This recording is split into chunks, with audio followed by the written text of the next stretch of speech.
Chapter 1695, Referee, I concede defeat.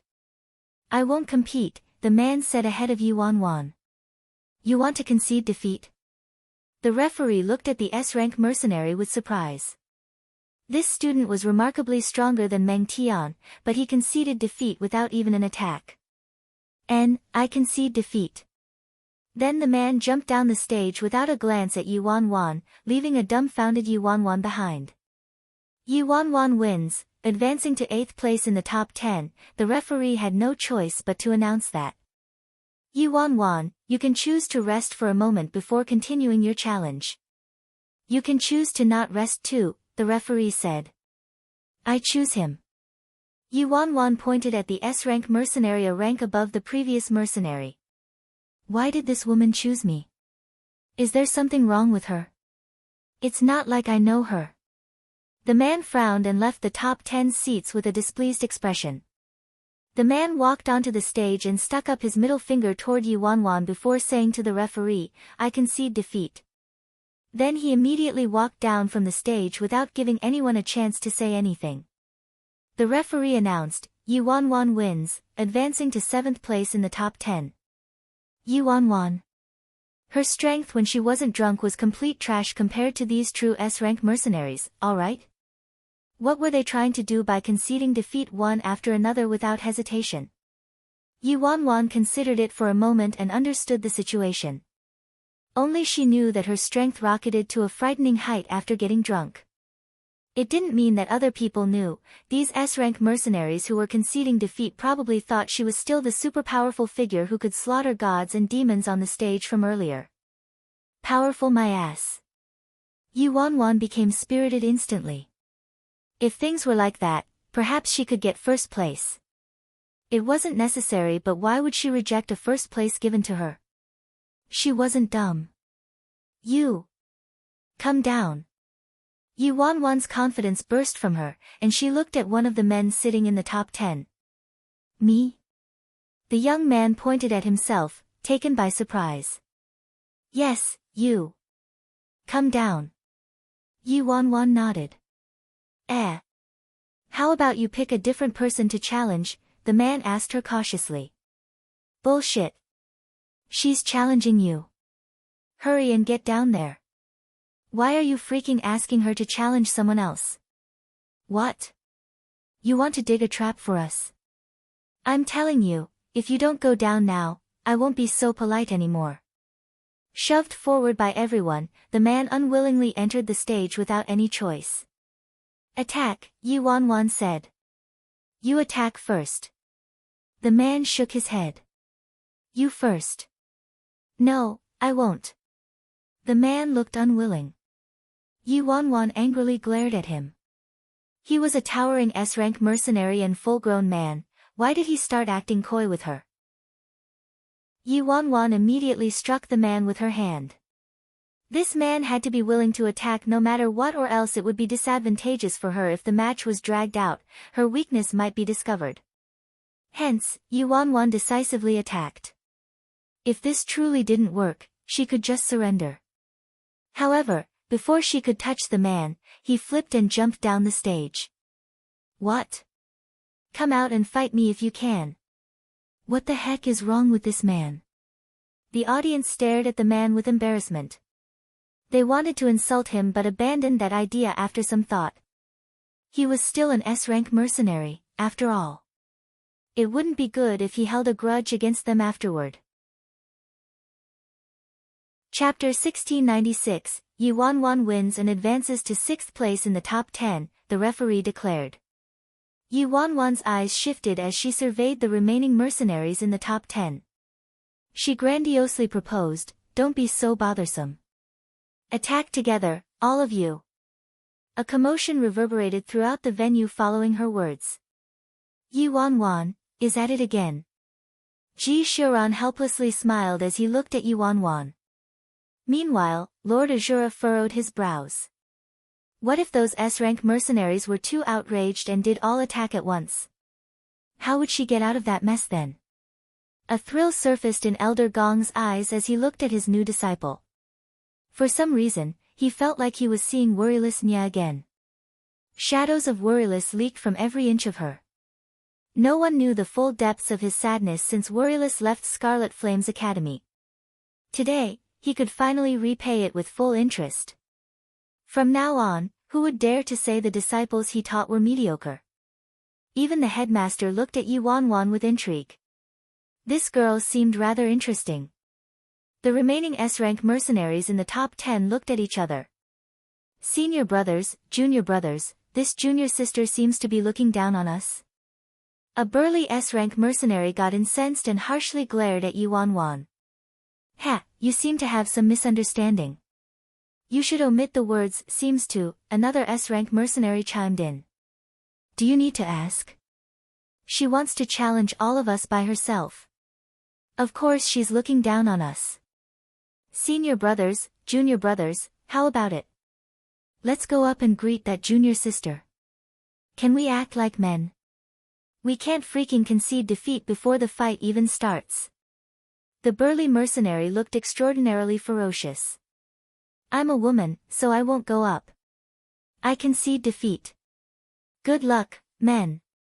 The good-looking female mercenary left the top 10 seats without a struggle. What's there to be afraid of? Go up and crush her. She's just a woman. What, can she beat us all to death? The burly man looked at the silent S-rank mercenaries with disappointment brimming from his face. Mostly, I'm afraid she'll go crazy again and kill us. Don't forget how Meng Tian passed away. An S-rank mercenary shook his head. What a joke. Meng Tian's an exception. Anyway, there's nothing fearsome about that woman. I can crush her any second. A man in gold robes stood up and met Yi Wanwan's eyes. Yi Wanwan's mood was indescribable right now. Did she act too arrogantly? What if that gold-robed man really went up on the stage? What should she do then? Senior brother, you're right. I support you. The burly man looked incredibly excited and vehemently nodded. However, there's a good saying that's also my life motto. As they say, a good man doesn't fight with a woman. I never hit women, so she should be glad she's a woman or else I'd definitely kill her today. The gold-robed man turned to the referee. Referee. I concede defeat, Yi Wanwan, the referee, the mercenaries. The burly mercenary looked flabbergasted. The burly mercenary soon regained his wits and looked after the man's departing figure. He snorted. Heh. Senior brother is right. Senior brother, you have to believe in yourself, you're the most freaking useless. Freaking. It was fine if he didn't have the guts to fight, but he had to pretend he was super awesome. This useless piece of trash. Chapter 1697. The remaining mercenaries all looked at each other speechlessly after the gold-robed man walked away. The gold-robed man who conceded defeat and left just now was a middle-tier S-rank mercenary who could almost be considered average amongst the S-rank mercenaries at Scarlet Flames Academy. At Scarlet Flames Academy, the strength of S-rank mercenary students was varied across the chart. Someone like Meng Tian would be killed in a second if he encountered a top-tier S-rank mercenary.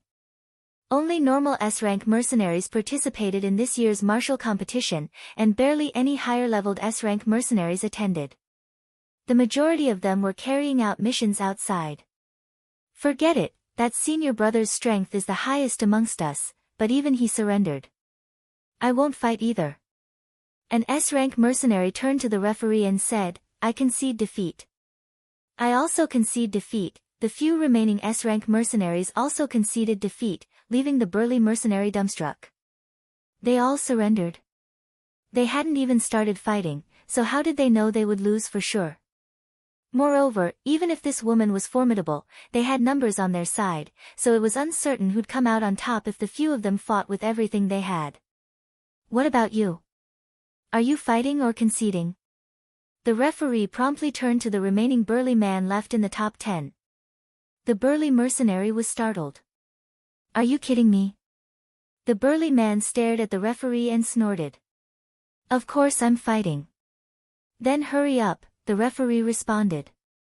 Suddenly, the burly man took out his phone from his pocket. Hey. What is it? Yeah, it's me. What? Okay, I'll be right there. The strong man hung up the call with an evidently anxious expression. Not good. My friend got in a car accident and is waiting for a blood transfusion. My blood type happens to be a match, so I gotta go and save my friend. Absolute silence descended on the venue. The referee, Yi Wanwan, everyone, the burly man glanced at Yi Wanwan and coldly said, "You're lucky, junior sister. If it weren't for my friend getting into a car accident and losing a lot of blood today." You get the point. Yi Wanwan, you freaking held your phone upside down. The referee climbed onto the stage and announced, Yi Wanwan obtains first place in this year's martial competition, creating the newest record. She won 37 matches in a row without a single defeat, obtaining 5,000 honor points for breaking a record. Combined with the 10,000 honor points from achieving first place in the competition, she gains a total of 15,000 honor points. Exclamations spread across the audience. She broke the record. Damn. I didn't even notice that Yi Wanwan actually won 37 matches in a row without losing at all. Impressive. I think Worryless Nya back then only won 23 matches in a row and created the first record for the martial competition. However, the caliber of that year's martial competition was too high. Aside from top-tier S-rank mercenaries, SS-rank mercenaries also participated. Worryless Nya was fearsome indeed, but so what? In the end, she was still surpassed by her younger sister, Nya Linglong. Worryless Nya's master is Elder Gong while Nya Linglong's master is Elder Lei He. How accomplished was Elder Gong after he produced Worryless Nya back then? She established all sorts of records at Scarlet Flames Academy, but unfortunately, they were all broken by Nya Linglong afterward. That's right, there's still a considerable distance between Worryless Nya and Nya Linglong. Chapter 1698. I didn't expect Elder Gong's newly accepted disciple to break Nya Linglong's record. Damn, Nya Linglong won 28 rounds, but Yi Wanwan won 37 rounds. You're comparing Yi Wanwan to Nya Linglong? Are you trying to be funny? The number of SS rank mercenaries who participated in the competition from Nya Linglong's year was as many as the amount of fur on a cow's body. The competitors in these 2 years were a completely different caliber, alright? Even if we ignore that, Yi Wanwan merely broke one of Nya Linglong's records, and it's an insignificant record. Things like the quantity of S-rank missions, mercenary honor points, and such had brought about Nya Linglong's nearly unrivaled and unshakable reputation at Scarlet Flames Academy. Many higher-ups couldn't help but nod and praise Yi Wanwan. Some of them walked toward Elder Gong with a grin on their face as they congratulated him. Ha, Elder Gong, you've truly accepted a disciple with remarkable potential. She's only a D rank but managed to bulldoze through this year's martial competition. Elder Gong, you truly make other people really envious. Elder Gong's face didn't reveal anything, but joy surfaced in his eyes as he said, my awful disciple still has a long journey to travel. She merely got lucky and was able to break the record this time and achieve first place. It's nothing worthy of bragging or praise. Elder Lei he glanced at Elder Gong, his expression so dark that ink could drip from it. This old geezer is actually showing off despite being the one who won in the end. Ha, Linglong, how does it feel to watch your record get broken? A higher-up genially joked while looking at the nearby Nya Linglong. Nya Linglong met that higher-up's eyes and expressionlessly responded, oh. I broke this kind of record.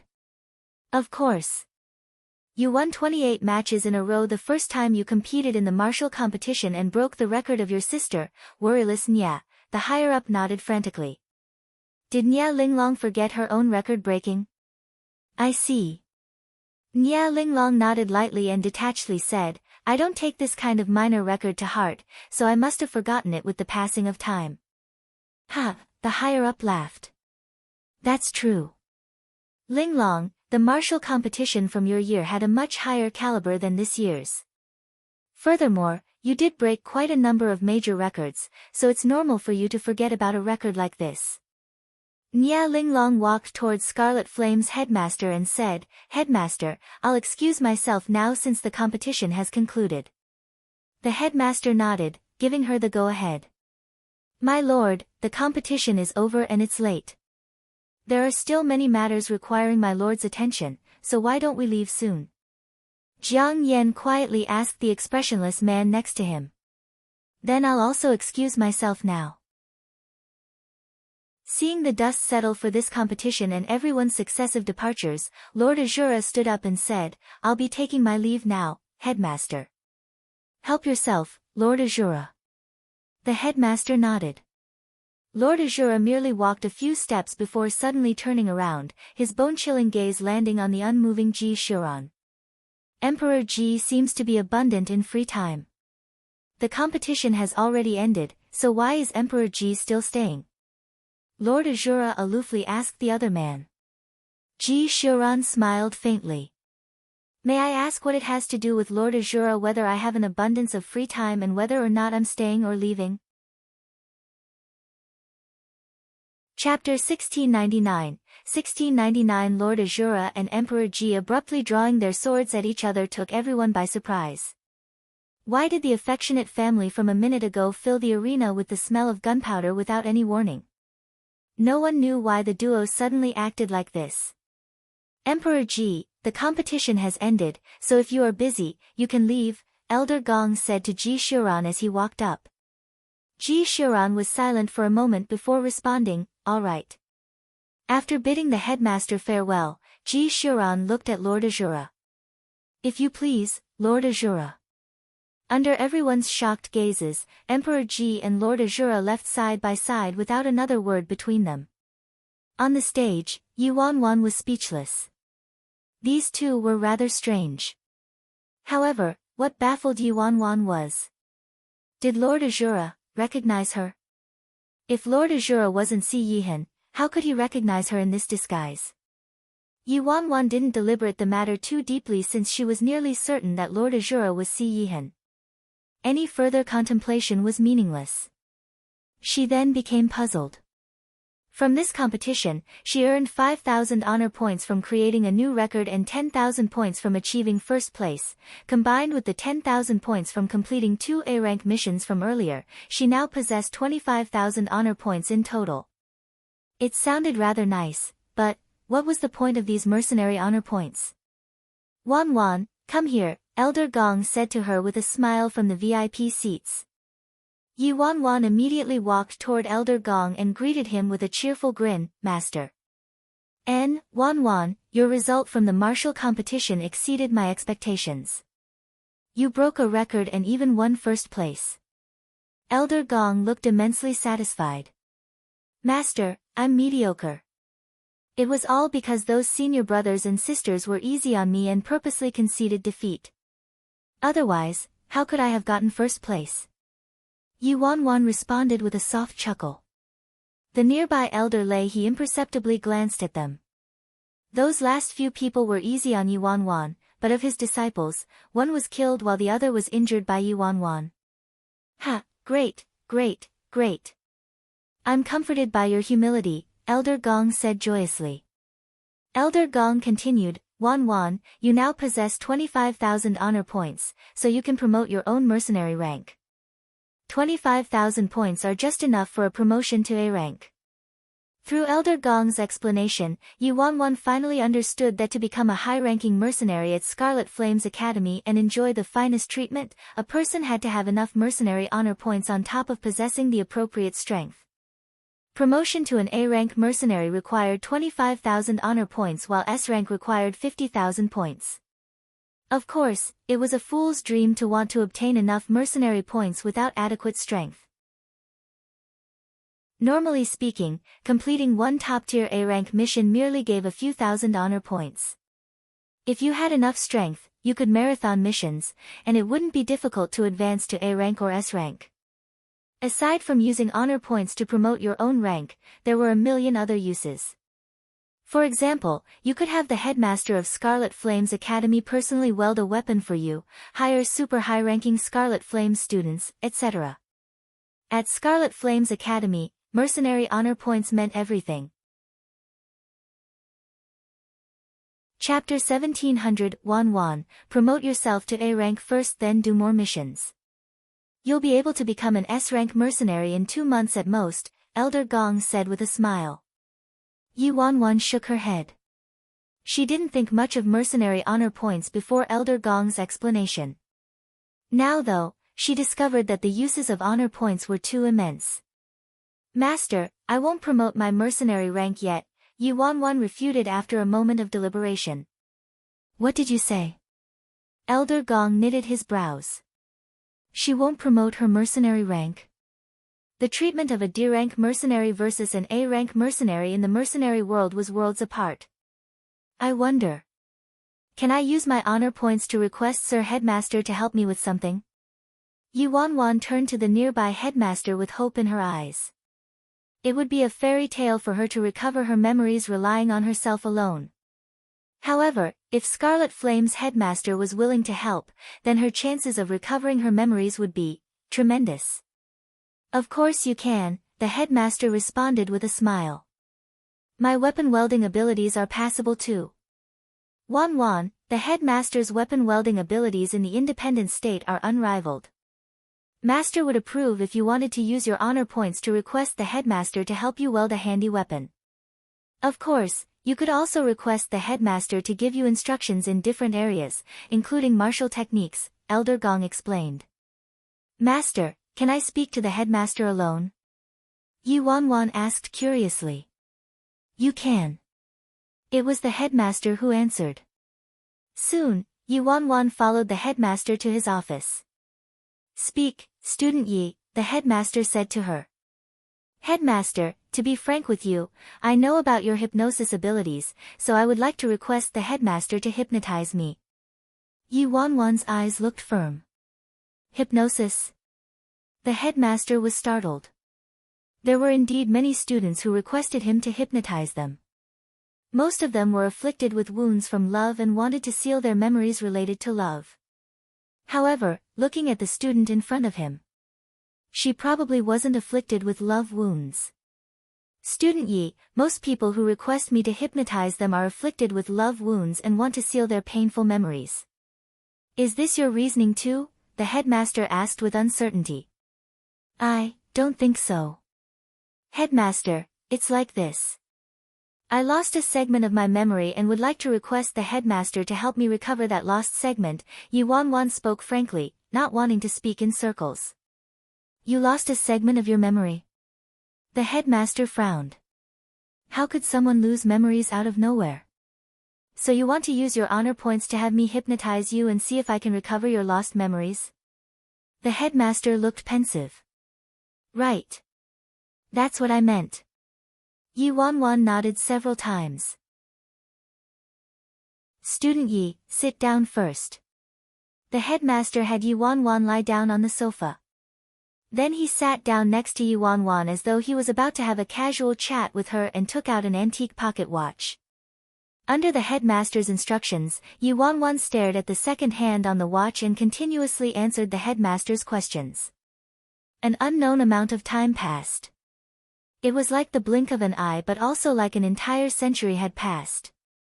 Yi Wanwan's mind became dazed, and she lost consciousness. Chapter 1701 Drifting between consciousness and unconsciousness, Yi Wanwan seemed to return to her childhood. Next to a brook, an imposing elderly man slowly walked toward a girl with an austere expression and gently knelt down, taking the girl into his arms. Grandpa. I miss Dad and Mom. I want to go home, the girl's clear eyes fogged with mist. However, the elderly man shook his head and solemnly looked at the girl. Your dad and mom passed away already. From now on, you and Grandpa will stick together. Don't think about your dad and mom anymore, do you understand? No. Grandpa, I miss Dad and Mom. The mist in the girl's eyes turned into tears and dripped down. The elderly man ignored the girl and picked her up, walking away from the brook. A while later, the elderly man finally said, Worryless, remember that Grandpa named you Worryless because I hope for you to be forever happy and without worry. Your dad and mom aren't worthy of being parents. Your mother especially would rather oppose me over your father. Say, worryless, what right do disloyal, unfilial, and heartless people like them have to be your parents? From now on, don't mention them and consider them both dead. Grandpa will take good care of you. No one in this world is allowed to make my little worryless suffer the slightest grievance. President, we should leave, several middle-aged men who appeared spoke to the elderly man. They reverently escorted the girl and the elderly man into a car. At that moment, a splitting pain ripped through Yuanwan's mind. The scene skipped, she fell to the ground on her knees, her body covered in blood and disbelief and terror brimming from her eyes. This was an unimaginable type of despair and helplessness, it was more terrifying than the destruction of the world. A shocked cry escaped Yuanwan's lips and her tightly shut eyes shot open as she sprang up from the sofa. Yuanwan was soaked from sweat from her hair to her clothes. She looked like she just climbed out of a pool. She was unable to disperse the immense despair and terror from her mind. She swore that she had never felt anything that intolerable in her life. You're awake. Before Yuanwan could contemplate it any longer, the headmaster spoke. He was sitting in a nearby office chair and drinking a cup of light-colored tea while looking at her intently. Yuanwan frowned deeply and harshly slapped her head with her right hand. There was no need to let others know about this kind of splitting agony. Yuanwan was previously doubtful whether the headmaster's technique was enough to help her recover her memories, but it now appeared that her worries were unnecessary. The amount of information that she obtained this time was clearer than before. She could even faintly see her grandpa's appearance. Furthermore, her previous memories were fragmented, but today's memories were continuous. Before, she was puzzled why the grandpa in her memory kept telling her that her parents passed away already, but she finally understood after this hypnosis session. It was evident from Grandpa's words that he was extremely dissatisfied with Patriarch Nia and Madame Nia due to something that her parents did. Hence, he purposely said her parents were dead. Chapter 1702 What caused Grandpa to disapprove of Patriarch Nia and Madame Nia though? Yuanwan was clueless.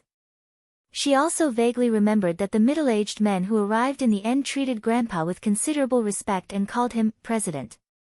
President? What kind of president? Student Yi, the headmaster called, disrupting Yuanwan's contemplation. Yuanwan gathered her thoughts and turned to the headmaster. Sir Headmaster, your hypnosis abilities are truly extraordinary. If the headmaster was willing to help her, she could completely recover her memories for sure. Student Yi, as you mentioned earlier, you did lose a lot of your memories, the headmaster looked at her meaningfully. Precisely speaking, you didn't lose your memories, you seem to have had your memories replaced. Do you know about this matter? Yuanwan nodded frantically. Sir Headmaster, I do know about this matter, which is why I wanted you to help me recover my own memories. The headmaster sipped from his tea and thought for a moment before looking up at Yuanwan. I'm afraid only I can help you recover your memories in the entire independent state. Thank you, Sir Headmaster. Immense excitement surfaced in her eyes. She was right, the headmaster of Scarlet Flames did possess this ability, as long as she could recover her memories, then the truth would be uncovered. Don't thank me so fast. The headmaster looked at Yuanwan with a faint smile. Student Yi, I can tell that you're a person who values the rules remarkably, I happen to also be the same. If you want to recover your memories, then let's follow the rules. But I don't value the rules. The valuing the rules that the headmaster was referring to was probably her defense to prove her innocence after killing Meng Tian on the stage. I seriously dug a hole for myself to jump into. She was the one who said it, and it wasn't like she could slap her own face, so Yuanwan was forced to agree with him. Sir Headmaster is right. I do value the rules a lot. May I ask what the rules are for me to recover my memories? According to Scarlet Flames Academy's rules, requesting me to weld a weapon or giving guidance costs 25,000 honor points each time. Hypnosis requires more effort, so it costs 50,000. Based on student Ye's situation, you probably need to be hypnotized 3 more times, which will cost 150,000 honor points at least. This time also cost 50,000, so you currently owe 25,000 honor points, student Yi, the headmaster explained. Why do I suddenly want to die? 150,000 honor points combined with the 25,000 points she owed this time totaled 175,000 points. How the heck was she going to get her hands on 175,000 honor points? Didn't he want her life essentially? High difficulty A-rank missions like defeating Big Dipper and 7-star would only give her 5,000 points, while super dangerous S-rank missions would probably only give her around 10,000 points. However, not every mission was this easy. She would only gain a considerable amount of honor points from those super dangerous missions. 175,000 honor points. Speaking of which, can this thing be bought with money? Chapter 1703. Someone like eldest young Master Shin started as an S-rank mercenary, so how did he earn enough honor points to promote himself from D rank to S rank?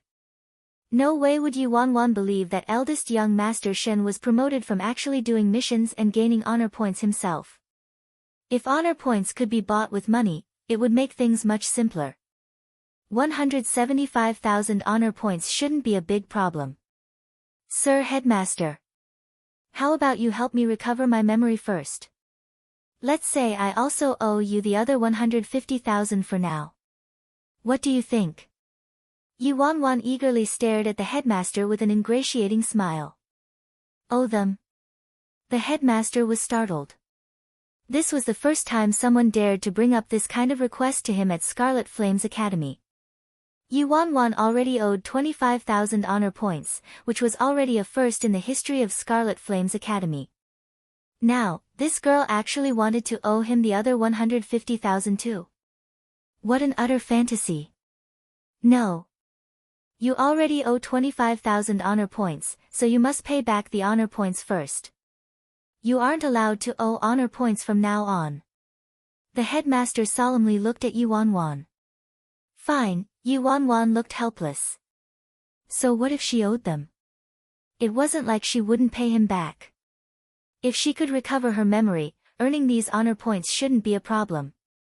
Yi Wanwan originally wanted to inform the headmaster who she was but decided to withhold her identity for now after some deliberation. She hadn't informed even her master, Elder Gong, of her identity yet to avoid evoking some unnecessary conflict. A moment later, Yi Wanwan stood up and bade farewell to the headmaster. Her top priority right now was to earn more honor points at Scarlet Flames Academy. She only needed 175,000 to recover her memory. After leaving the headmaster's office, Yi Wanwan headed to the mission issuance area. As usual, the mission issuance area was crowded with people. There were quite a few new missions posted these past 2 days that offered decent honor points. Damn! Yi Wanwan's here. Several conversing A-rank mercenaries saw Yi Wanwan walking toward them and were taken by surprise. After this year's martial competition, Yi Wanwan skyrocketed to fame, and her name was rather well known at Scarlet Flames Academy now. Yi. Sis Wanwan. Several A-rank mercenaries instantly gathered around her, each of them passionate as fire. Yi Wanwan was dumbfounded. In her time at Scarlet Flames Academy, even some C-rank mercenaries didn't act friendly to her, let alone these high-ranking mercenaries. As expected, any place in the independent state required you to be strong to have any say, even a mercenary academy. Without strength, no one would pay attention to you. With enough strength displayed, everything would be different. Sis Wanwan, you're really awesome. Meng Tian and Meng Ke were simply scum. Everyone satisfied you killed Meng Tian and seriously injured Meng Ke. An A-rank mercenary looked at Yi Wanwan, overwrought with excitement. Elder Lei He's numerous disciples formed a faction of their own, and many high-ranking mercenaries allied with them at Scarlet Flames Academy. Normally, no one dared to provoke Meng Tian and his cohort. Judging from the reactions of these A-rank mercenaries, Yi Wanwan obtained a glance at how often Meng Tian and Meng Ke terrorized other people. Chapter 1704. 1704 Yuanwan didn't find it strange since Meng Tian and Meng Ke were the disciples of an elder with extraordinary strength themselves, so why would they care about mercenaries inferior to them? Sis Wanwan, you must be careful though. Meng Tian and Meng Ke aren't worth a mention amongst Elder Lei He's disciples, but his genuinely fearsome disciples didn't participate in this year's martial competition, a young mercenary said to Yuanwan. Yuanwan was surprised. Meng Tian and Meng Ke were actually the weaker of Lei He's disciples. How was that possible? That can't be, right? Yuanwan looked confused and asked the young mercenary. Wasn't Meng Tian Elder Lei He's second disciple? How could he be that weak? The young mercenary shook his head and explained, Sis Wanwan, the numbering of an elder's disciples is ordered chronologically at Scarlet Flames Academy. Whoever becomes a disciple earlier is the senior brother. For example, Meng Tian became Elder Lei He's disciple rather early, so he's numbered second, but he can't compare to Elder Lei He's subsequent disciples at all. That's right, that's right. He's completely correct. Elder Lei He's eldest disciple, third disciple, and youngest disciple are all frighteningly strong. Many S-rank mercenaries view them as leaders. Sis Wanwan, you must be careful. Lei He's strong disciples are all outside on missions right now, but when they return and discover you killed Meng Tian and injured Meng Ke, things won't end well. Although Elder Lei He's disciples also look down on Meng Tian and Meng Ke, your actions were equivalent to slapping their faces, so I doubt they will take things lying down, a mercenary kindly warned Yuanwan. Yuanwan nodded with understanding. If it was as these mercenaries said, she did have to be more cautious. She hadn't recovered her memories yet, so she naturally couldn't utilize her peak-level martial strength and could only rely on drinking alcohol to recover a tinge. However, the headmaster had clearly laid down the law that she'd be responsible for any trouble that she caused after drinking alcohol from now on. Thank you for your reminders, everyone. I understand, Yuanwan said to the A-rank mercenaries around her with a friendly smile. Oh right, Sis Wanwan, Elder Lei He's disciples have bad blood with another group of top-notch mercenaries, and the two factions have gotten into unbreakable scuffles many times. If you're truly worried, Sis Wanwan, you can join the other faction. This way, an A-rank mercenary suggested while rubbing his chin. Yuanwan didn't vocalize an opinion on this. She didn't come to Scarlet Flames Academy to stir trouble, and her top priority right now was to accept more missions and accumulate more honor points. She wasn't interested in joining any factions and didn't find it necessary. Sis Wanwan, did you come here to accept a mission? A female A-rank mercenary curiously looked at Yuanwan. Yeah. I want to accept some high-point missions, Yuanwan truthfully replied with a nod. Chapter 1705, Sis Wanwan, you want to make a beeline for S-rank? The female mercenary looked at Yuanwan with incomprehension. Logically speaking, the mercenary honor points that Yuanwan gained were enough for her to be promoted to A rank, but she was still wearing a lowly D rank uniform. Why are you asking Sis Wanwan so many questions like a curious toddler? Sis Wanwan naturally has her own reasons for not using her mercenary points to promote her rank, an A rank mercenary interjected. The female mercenary rolled her eyes. This is Skisser. Yuanwan kept walking forward, and the A-rank mercenaries trailed after her. As soon as Yuanwan appeared in the mission issuance area, many mercenaries started examining her. Yuanwan, damn. I just came back from a mission and heard that Elder Lei He's second disciple was killed by Elder Gong's new disciple. I heard that new disciple is named Yuanwan. That's not her, right? Yep, that's her.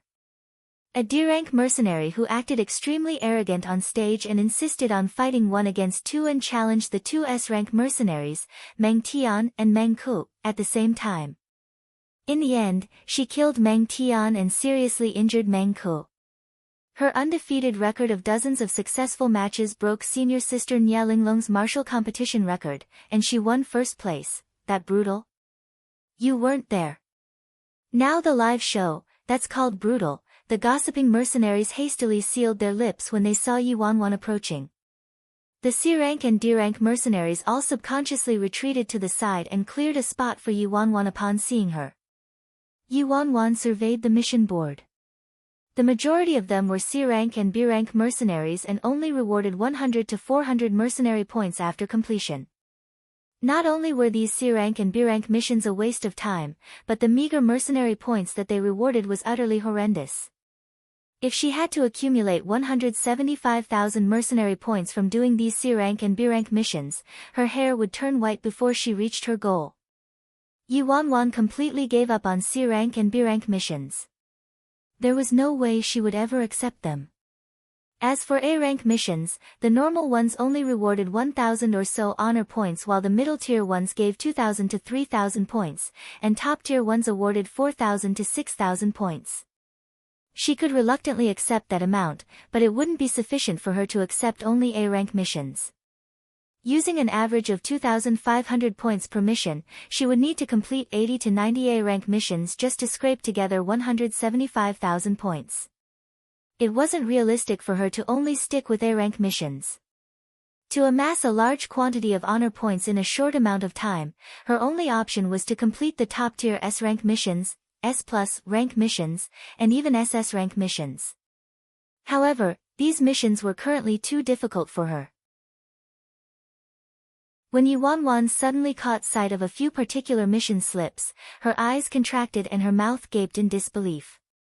S-rank mission: obtain a strand of hair from Lord Azura.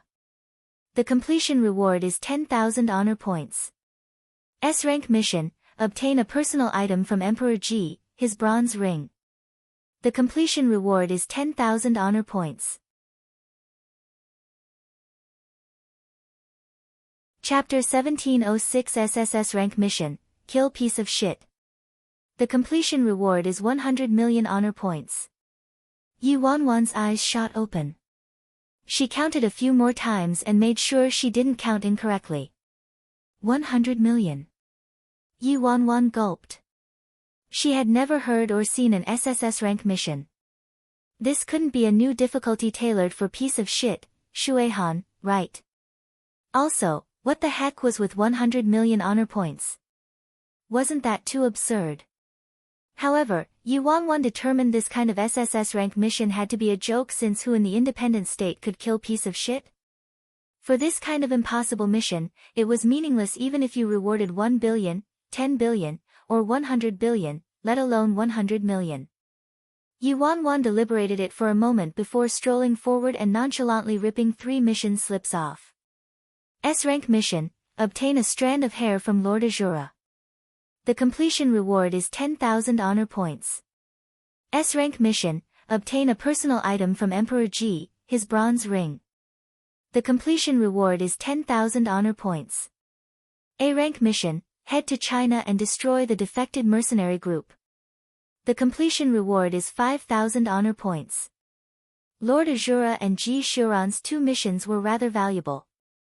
If she completed both of them, she would gain 20,000 honor points in a flash. She felt rather elated as she thought about this. The reward for the A-rank mission was a bit paltry, but it was still meat however little the fly.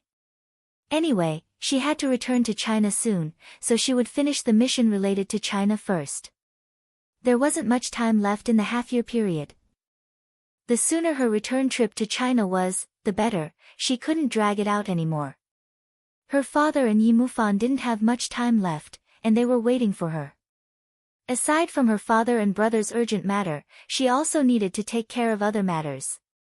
She had to check up on the C family's current situation. There was something Yi Wanwan couldn't understand though.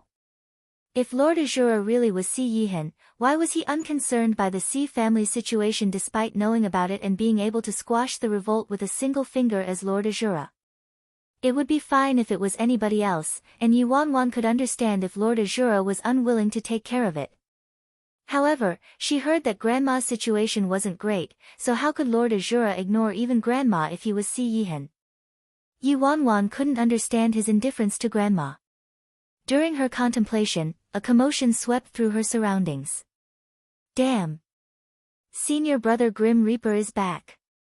Fuck, this procession. That's our Scarlet Flames Academy's senior brother Grim Reaper.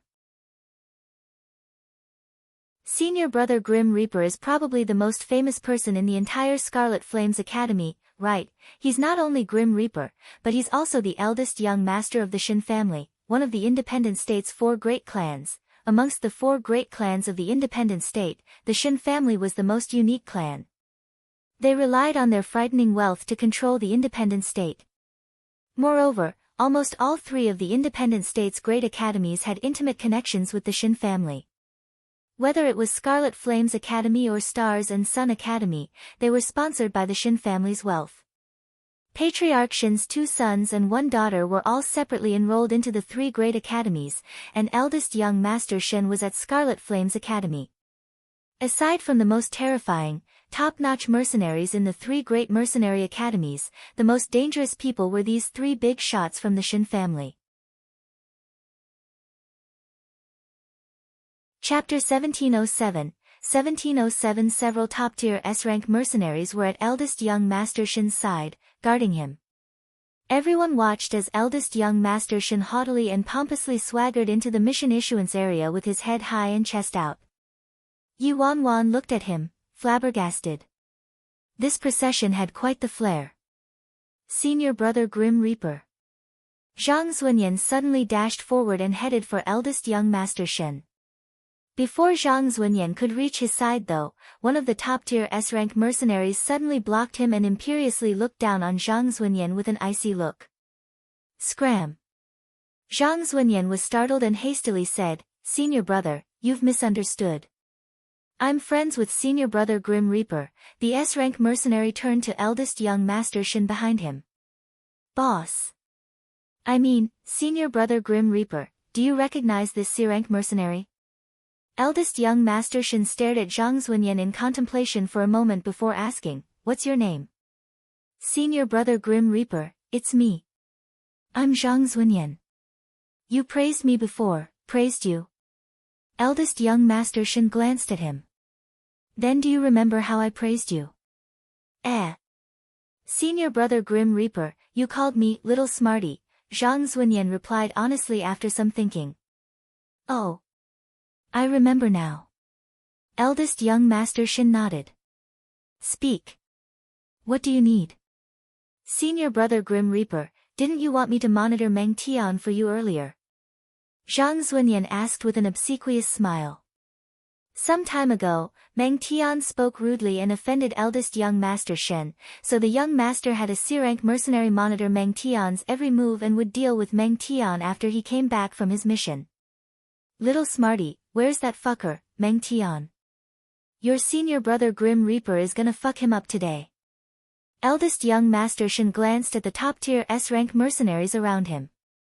"Brothers, that shouldn't be a problem, right?" One of the S-rank mercenaries snorted with contempt evident on his face. "Boss. I mean, Senior Brother Grim Reaper, don't worry. For a mediocre S-rank mercenary like Meng Tian, I can squash him to death with a finger. Senior Brother Grim Reaper, just tell us how you want Meng Tian to die." "How could we allow Senior Brother Grim Reaper, to personally take action against some nobody like Meng Tian? Wouldn't that be dirtying your hands?" another older mercenary joked. Eldest young Master Shin turned to Zhang Zuinyan. "Speak, Little Smarty. Where's Meng Tian? Take me to him." "Senior Brother Grim Reaper, Meng Tian died," Zhang Zuinyan said mysteriously. "He died?" Eldest young Master Shin and the top-tier S-rank mercenaries around him were taken by surprise. How did Meng Tian die out of nowhere like that? What happened? How did he die?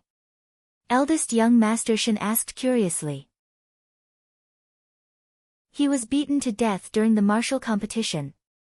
"That person clearly knew Meng Tian was your prey, Senior Brother Grim Reaper, but still killed Meng Tian." Chapter 1709. Eldest young Master Shin glared at the S-rank mercenaries who surrounded Yi Wanwan and reprimanded, "What the heck are you thinking about?"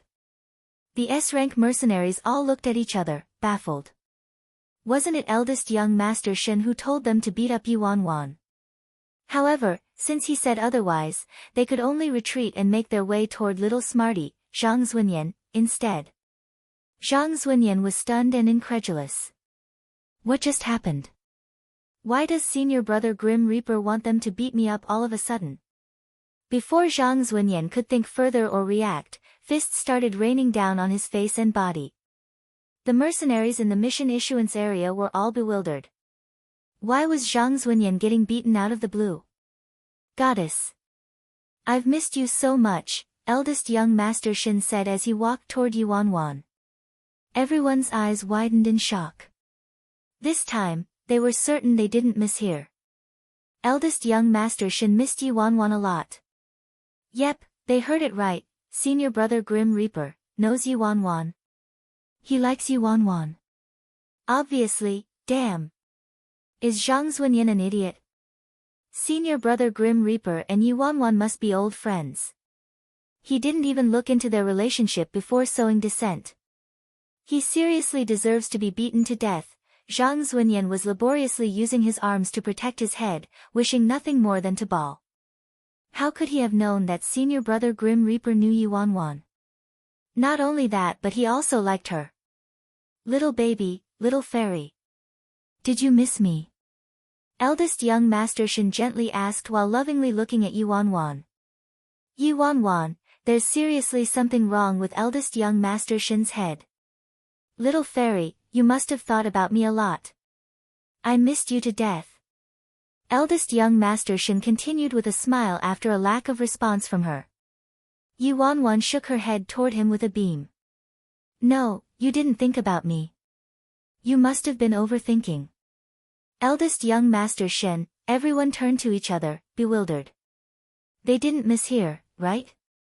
Eldest young Master Shin liked Yuanwan, but Yuanwan disliked eldest young Master Shin. Eldest young Master, their Scarlet Flames Academy's Grim Reaper, was reputed to be the man that every young and beautiful woman in the independent state wanted to snag. What's inside this Yuanwan's head? Why isn't she seizing such a good opportunity? Eldest young Master Shen is the money god that every woman in the independent state wants to be married to. No, strictly speaking, it's not only women. I'm also willing to be married to him, heh. You guys have lost your dignity because of money. What a joke you are. A student snorted. Even if he wanted to marry me, I wouldn't get married to him. Of course, if he's willing, I can marry him instead, the other students, and I thought you had a staunch backbone. Boss. He'll die if we keep beating him. Isn't it enough?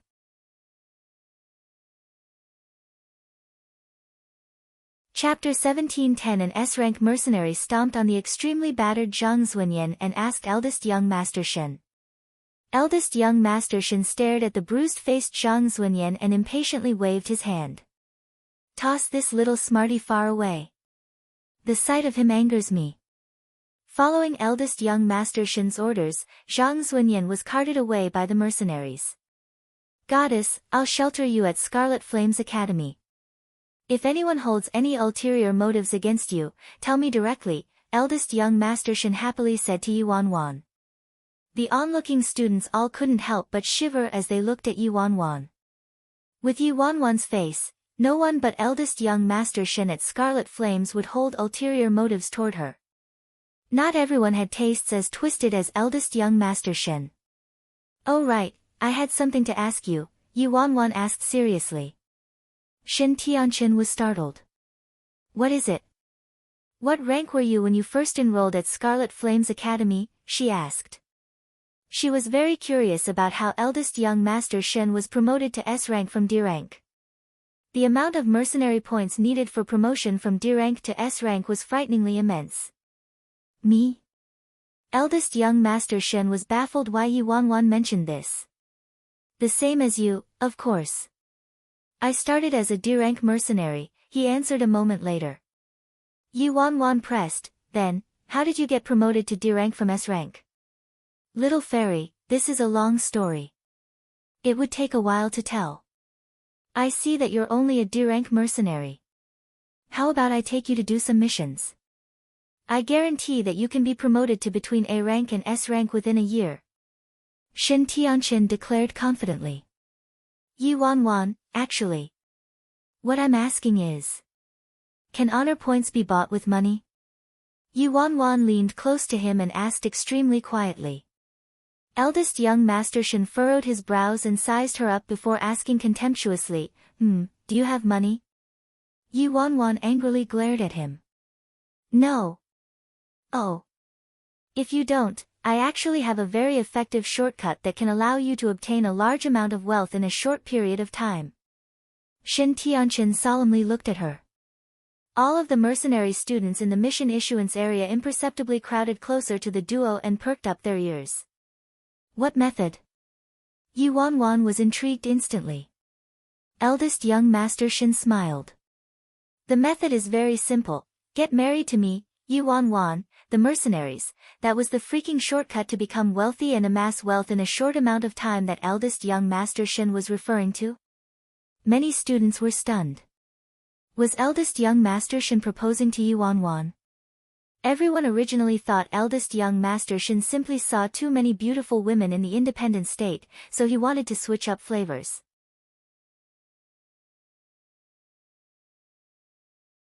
Chapter 1711. Who would have expected eldest young Master Shen to propose to Yu Wanwan in public like this?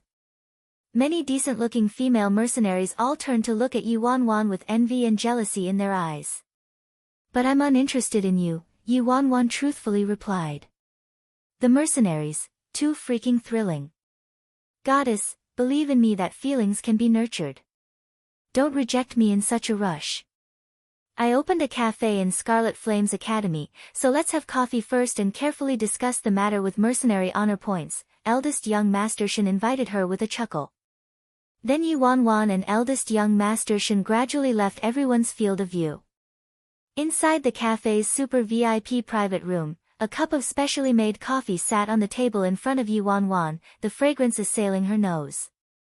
Is there a fast way to obtain mercenary honor points? If you can buy them with money, how much does each point cost? Yu Wanwan asked eldest young master. Goddess, you can't use money to buy honor points, it's impossible. You also can't transfer honor points or else I would give all my honor points to you, eldest young Master Shen answered truthfully. Yu Wanwan sighed helplessly. Although it's unrealistic for someone to obtain a lot of honor points in a short period of time, there is a way, eldest young Master Shen added with a mysterious smile. Yu Wanwan immediately asked, what way? Goddess, it took many nights of contemplation before I thought of this way. Normal people don't have this kind of intelligence. Eldest young Master Shen snickered. Although missions drain time and energy and are difficult, this isn't a problem. Everything is easily solvable as long as you have money. We might be mercenaries ourselves, but we can use our money to hire other mercenaries. We can accept the missions we want, then hire a lot of top-tier mercenaries and assign missions to them to complete for us. It's simple.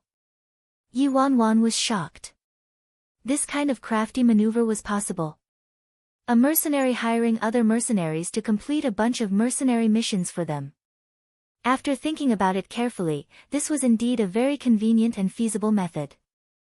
As long as you had enough money, you could hire many top-tier mercenaries and wouldn't need to be afraid of lacking honor points. That being said, the price of hiring a top-tier mercenary was probably terrifyingly high. Moreover, a mission couldn't be completed in a flash. A conservative estimate to complete an A-rank mission was probably 5 days to 7 days, while an S-rank mission would take longer, so you would have to hire a top-tier S-rank mercenary for a long period of time. How much does it cost to hire a top-tier S-rank mercenary? Yu Wanwan sought guidance from eldest young Master Shen. Shen Tianchen deliberated for a moment before replying, every top-tier mercenary's price is different.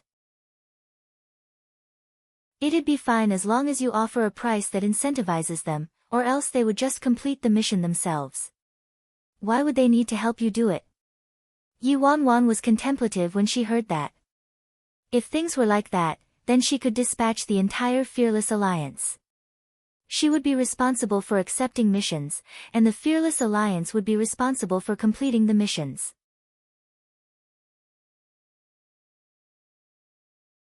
Chapter 1712. After some consideration, Yu Wanwan shelved this option. If she dispatched Fearless Alliance members to do missions for her, it would evoke suspicion, and she couldn't transfer heaps of members from the Fearless Alliance's headquarters. She turned it over in her mind and realized that only eldest young Master Shin's method, hiring a lot of top-tier and high-ranking mercenaries to complete missions for her, was feasible. None of the other methods were workable. As for the hiring fee, it shouldn't be a big problem if it wasn't too high. The Rose of Death had finally started profiting and stopped depending on the Fearless Alliance's money. Goddess. How about you get married to me? As long as you marry me, I can help you hire as many mercenaries as you want, and you won't have to worry about money at all, I'll take care of it. Eldest young Master Shin beamed at her, flashing his teeth. Yi Wanwan glanced at him. Am I poor? Eldest young Master Shin smiled abashedly. His goddess was the president of the Fearless Alliance, so she probably didn't lack money. Also, how did you recognize me? Yi Wanwan asked curiously. Logically speaking, eldest young Master Shin shouldn't be able to recognize her. Ha ha ha, goddess. I could recognize you even if you turned into ash. What's weird about it? Eldest young Master Shin smiled. When Yi Wanwan kept staring at him intently, he smiled guiltily and said, Fine. I bought the news from my elder brother-in-law. Yi Wanwan was startled. It's Nameless Nye. Who else could be my elder brother-in-law aside from Nameless Nye? Goddess, aren't you Nameless Nye's foster sister? Eldest young Master Shin looked at her. Yi Wanwan's lips twitched when she learned it was Nameless Nye who exposed her. It truly did fit her brother's style. There was nothing he wouldn't do for money. Goddess, my elder brother-in-law is very satisfied with me. Otherwise, he wouldn't divulge your information to me. He even told me you put on an ugly disguise. I've searched through the entire Scarlet Flames Academy and didn't find anyone as ugly, so I recognized you at a glance.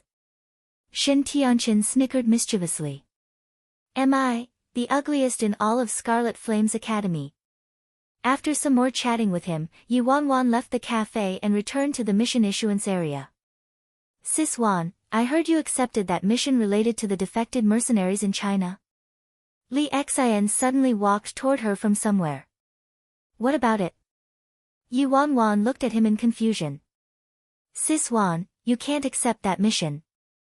I heard that the elders determined the mission's rank was wrong and haven't confirmed the new rank yet, but it's better for you to not accept it.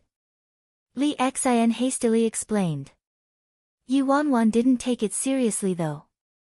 She was about to return to China, so any convenient mission that came by was good. If Li Xian was telling the truth, she could just give up on the mission later, it wouldn't be any loss to her. Li Xian, help me call top-tier mercenaries in the academy here, Yi Wanwan requested. Me? Call those top-tier mercenaries here? Li Xian pointed at himself, bewildered. Aren't you overestimating me too much, Sis Wan? She thought about it. Oh right, Li Xian is also a D-rank student like me, so he probably can't even see those top-tier mercenaries. A light bulb went off and Yi Wanwan had Li Xian summon more low-ranking students for her before releasing the news that some missions with high payment had shown up. Then she moved a chair and a stool and perched herself in the mission issuance area.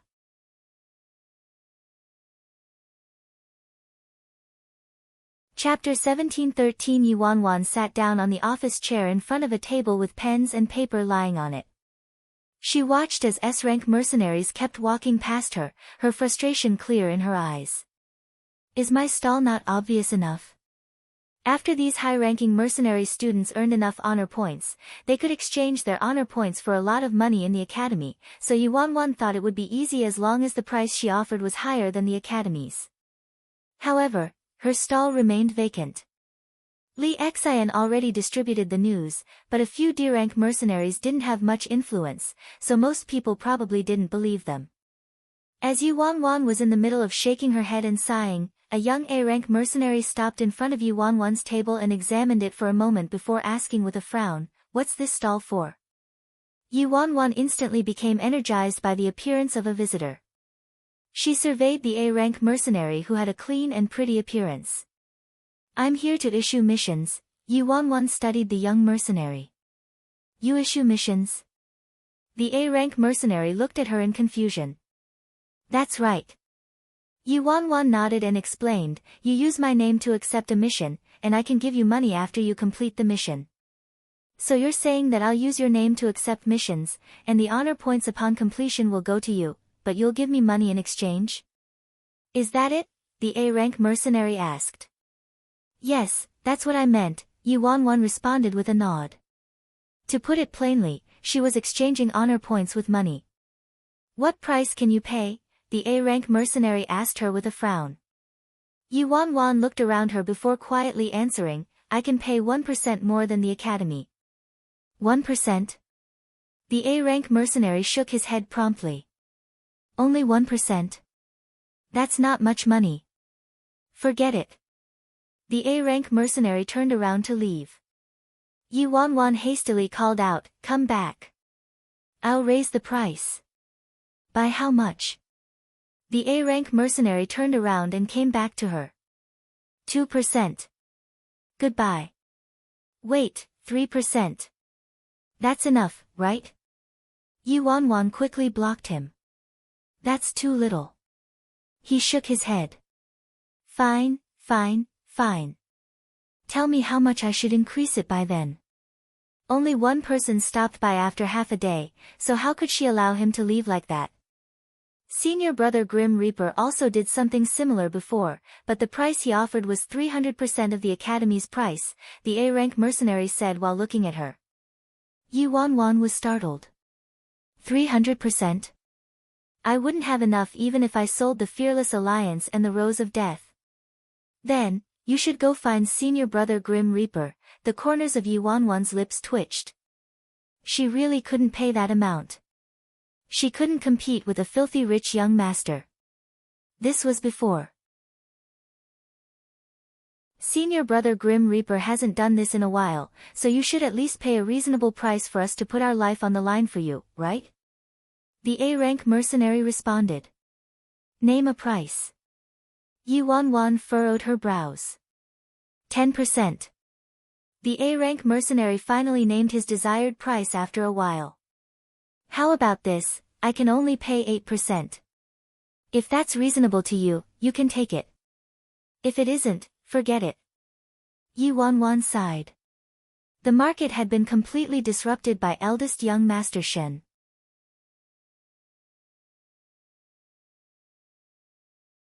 Chapter 1714 Deal. The A-rank mercenary nodded at Yu Wanwan. With my abilities, I can take on A-rank missions. If you need more people, I can introduce some to you too. Yu Wanwan's eyes sparkled at that. That's great. Lack of manpower was her biggest concern right now. I heard a few imps mentioning that you want to issue missions. In the midst of Yu Wanwan's conversation with the A-rank mercenary, an apathetic man wearing a gold uniform stopped next to her stall. The gold color in this mercenary's uniform was slightly darker than a normal S-rank mercenary's.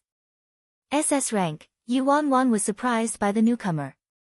The gold-uniformed mercenary in front of her had 2 medals on his cuff. 1 medal indicated S rank, 2 medals.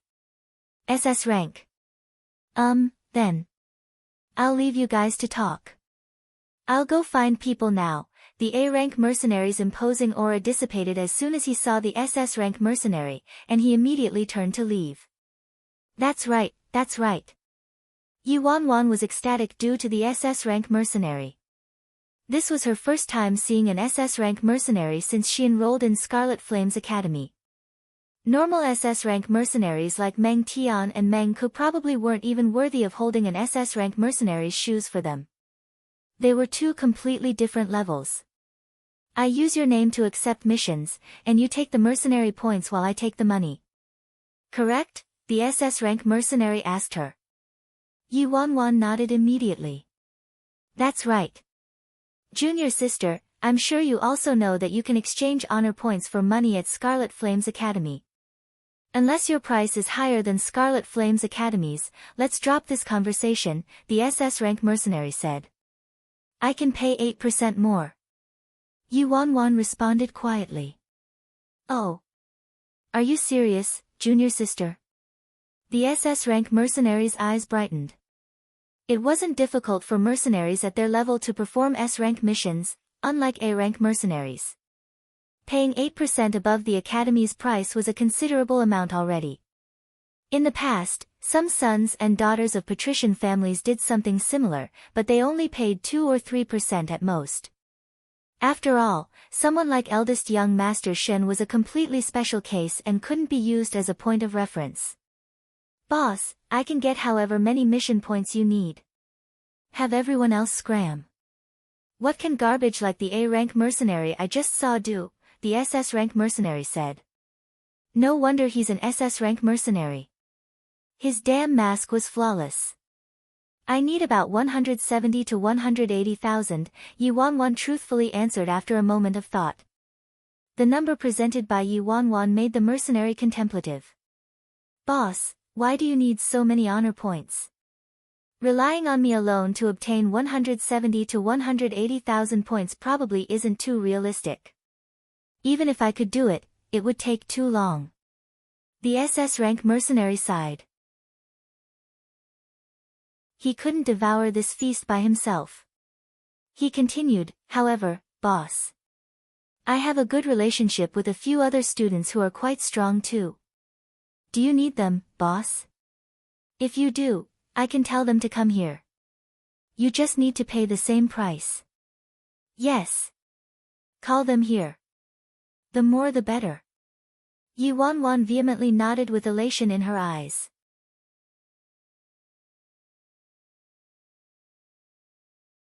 Chapter 17:15 The more people she had, the faster she could amass her honor points and the sooner she could have the headmaster help her recover her memory. Yu Wanwan was busy nearly the entire afternoon. Since Yu Wanwan was Elder Gong's beloved disciple, most mercenaries trusted her and didn't request a down payment from her. This afternoon, the A-rank mercenary from earlier brought 2 more people to her while the SS rank mercenary also brought 2 more. These 6 people helped her accept a load of missions, nearly clearing all of the A-rank and SS rank missions from the mission board. After settling everything, Yu Wanwan headed to Elder Gong's residence to bid farewell. You accepted the mission related to the defected mercenaries in China? Inside the living room, Elder Gong asked Yu Wanwan with a deep frown. Yu Wanwan replied honestly. Elder Gong looked at her solemnly. Although you accepted this mission, it'd be best if you didn't touch it. It's not as simple as it looks. Master, I'll be careful. If it really doesn't work out, I'll give up, Yu Wanwan promised. She wouldn't do something stupid beyond her abilities for honor points. After saying goodbye to Elder Gong, Yu Wanwan reported her absence to Scarlet Flame's Academy and left the campus the same day. She returned to the Fearless Alliance to make preparations for her trip to China. The Fearless Alliance's headquarters, Yu Wanwan arrived at Big Dipper's office and entered without knocking. Big Dipper was holding his laptop and was entirely absorbed in whatever he was looking at without noticing her arrival. Yu Wanwan walked behind Big Dipper and asked with a light chuckle, having fun? Sis Feng, it's you. Fuck. You scared me. Big Dipper nearly rolled off his chair from fright and hastily stuffed something from the desk into his blankets. Yu Wanwan raised her brows. What are you doing? You're acting so sneaky. Big Dipper laughed dryly. Ha, and nothing, Yu Wanwan hooked her fingers at him. Take it out, Big Dipper looked miserable. It's nothing, Sis Feng. Are you watching some R-rated movie? Yu Wanwan pensively studied him. Of course not. I'll show you. But you have to keep it a secret or else it'd be a disaster if I'm discovered, Yu Wanwan was puzzled. What was it that made him so nervous? As Big Dipper said that, he cautiously pulled out something from his blankets. This is, Yu Wanwan walked up and saw that Big Dipper had hidden a laptop in his blankets. There was nothing strange about a laptop. What was strange was the webpage that the laptop was connected to was a webpage related to China. The independent state's xenophobic characteristics were extreme, as exemplified by how Yu Wanwan had to keep hiding everywhere when she first came since she didn't have a permit. Outsiders were strictly prohibited from entering the independent state, and natives of the independent state weren't allowed to marry outsiders. Marrying an outsider was one of the highest forms of humiliation and would tarnish their bloodline in the eyes of the independent state's natives, especially the powerful figures. The offender would be severely punished and might even drag down their entire clan. Hence, under this kind of restrictive system, it was understandable that people in the independent state couldn't connect to web pages on the outside. If you wanted to browse overseas web pages, you had to use special methods, commonly known as breaching the wall. And breaching the wall was absolutely prohibited in the independent state. He. Sis Feng, aren't we about to visit China? So I wanted to use the internet to understand some of China's culture and people. It'd help me assist you in completing your mission better, Sis Feng.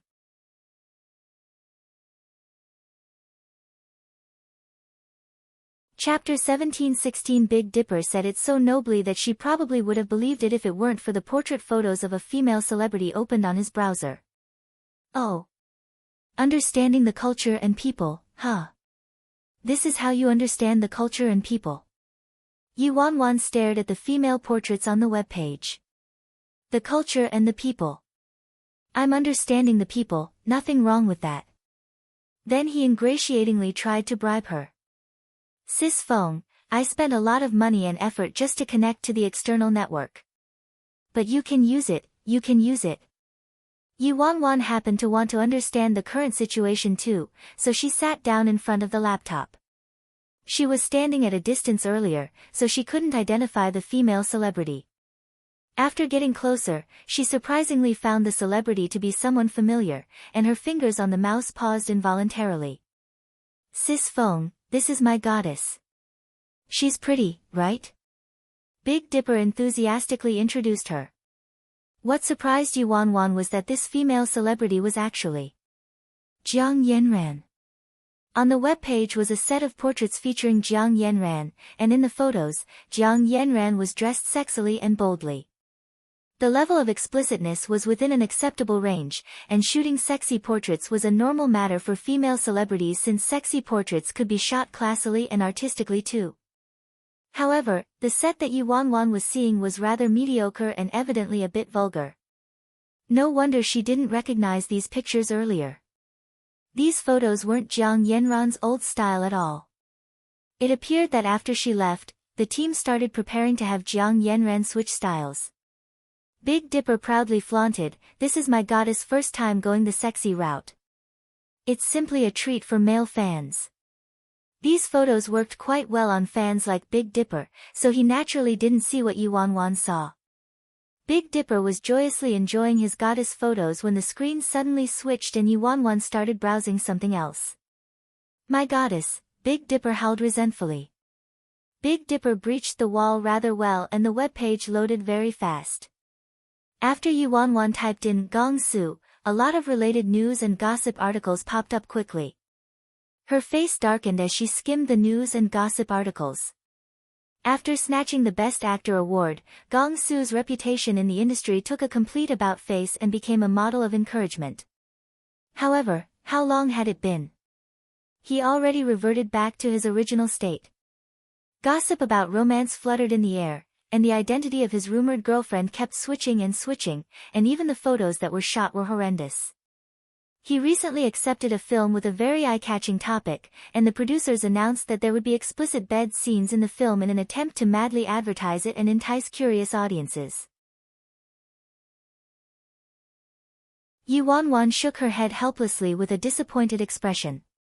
As soon as this Gong Su was left unrestrained, he acted like this. Big Dipper disdainfully pursed his lips at the male celebrity in the news article. "No way, right, Sis Feng? You actually like this type? He's obviously a flirtatious pretty boy, I can tell from a single look." Yu Wanwan ignored him and continued to search for Luo Chen and Han Xianyu. Han Xianyu's development was rather steady, but what surprised her was Luo Chen.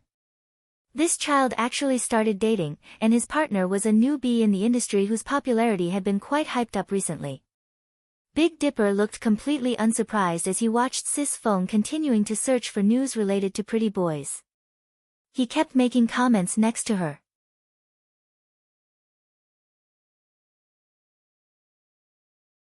Chapter 17:17. Ah, this one is no good. That one is also no good. They're merely a little good-looking, however, to Sis Feng, this point alone was enough. Sis Feng was seriously Sis Feng, all the guys she liked were good-looking.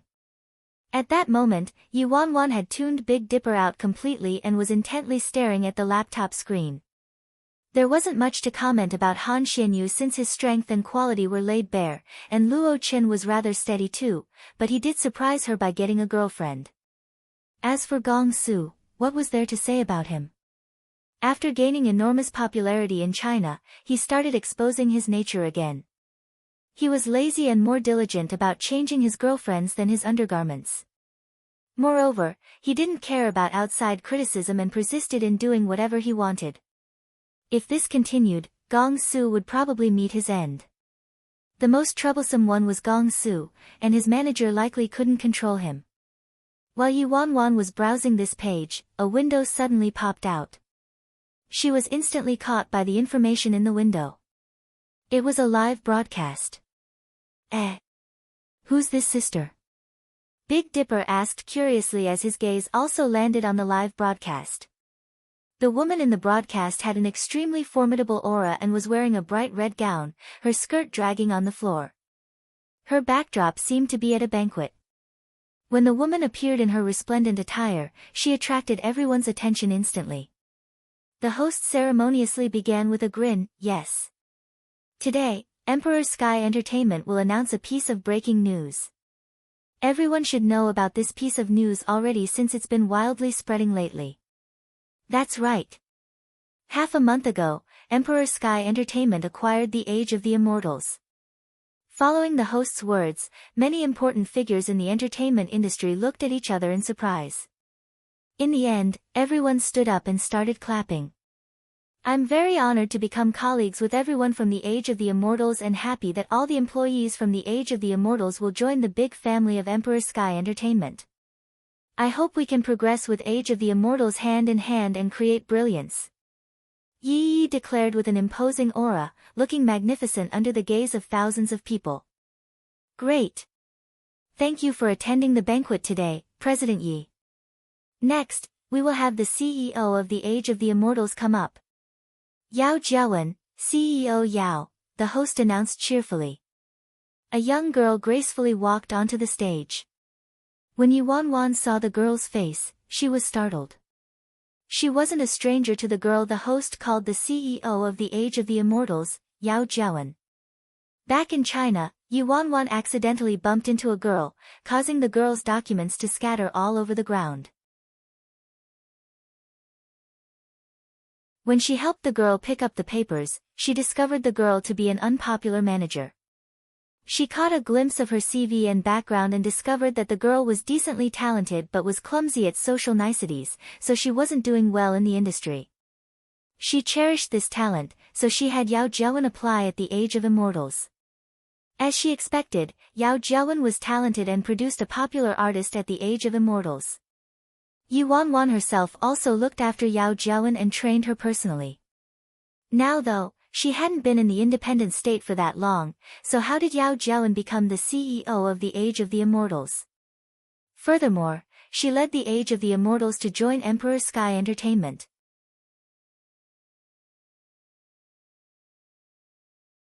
Chapter 17:18. The live broadcast continued. Yao Jiawen swept her eyes over the audience and chuckled lightly. "I'm also very honored to join Director Ye's Emperor Sky Entertainment. If it weren't for Director Yi, the Age of Immortals might not have been able to persevere until now.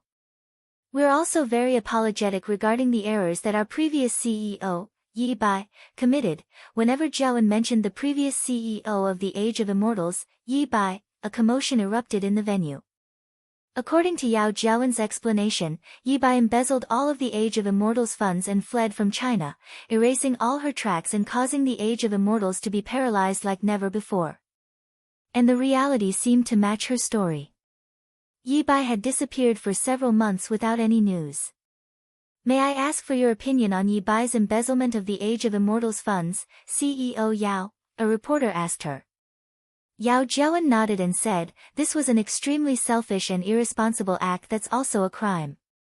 Everyone knows that our CEO, Yi Mufan, was arrested due to a charge of homicide.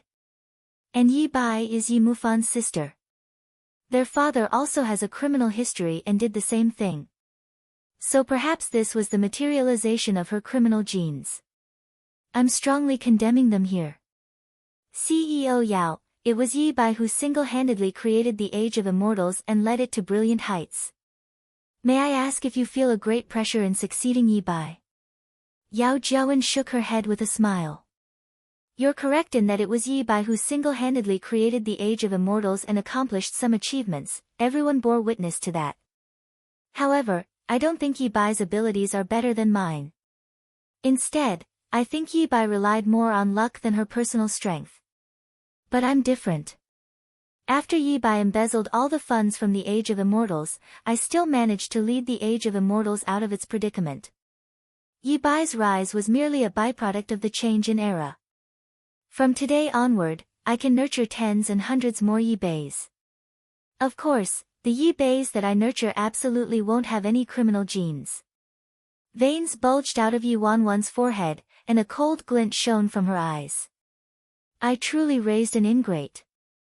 Big Dipper stared at the live broadcast and said with a vapid expression, China's entertainment industry is seriously messy, dogs biting dogs and ending up with a mouthful of fur. Sis Feng, what's interesting about this? Get up and let me look at my goddess instead. Yi Wanwan immediately closed the live broadcast page. Fine, great, wonderful. Since she said Yi Bai carried criminal genes, I'll show them legitimate criminal genes when I get back. Stop looking. Go and tell 7 Star to make preparations. We're heading to China immediately, Yi Wanwan ordered coldly. Big Dipper was startled by her words. Sis Feng. So fast.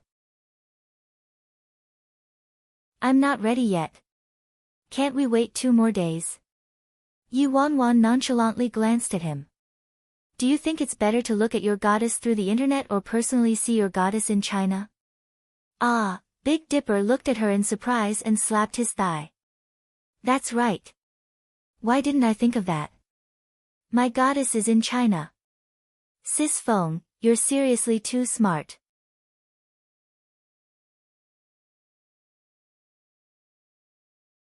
Chapter 1719. However, I'll be honest with you, your goddess has a boyfriend already, Yi Wanwan said.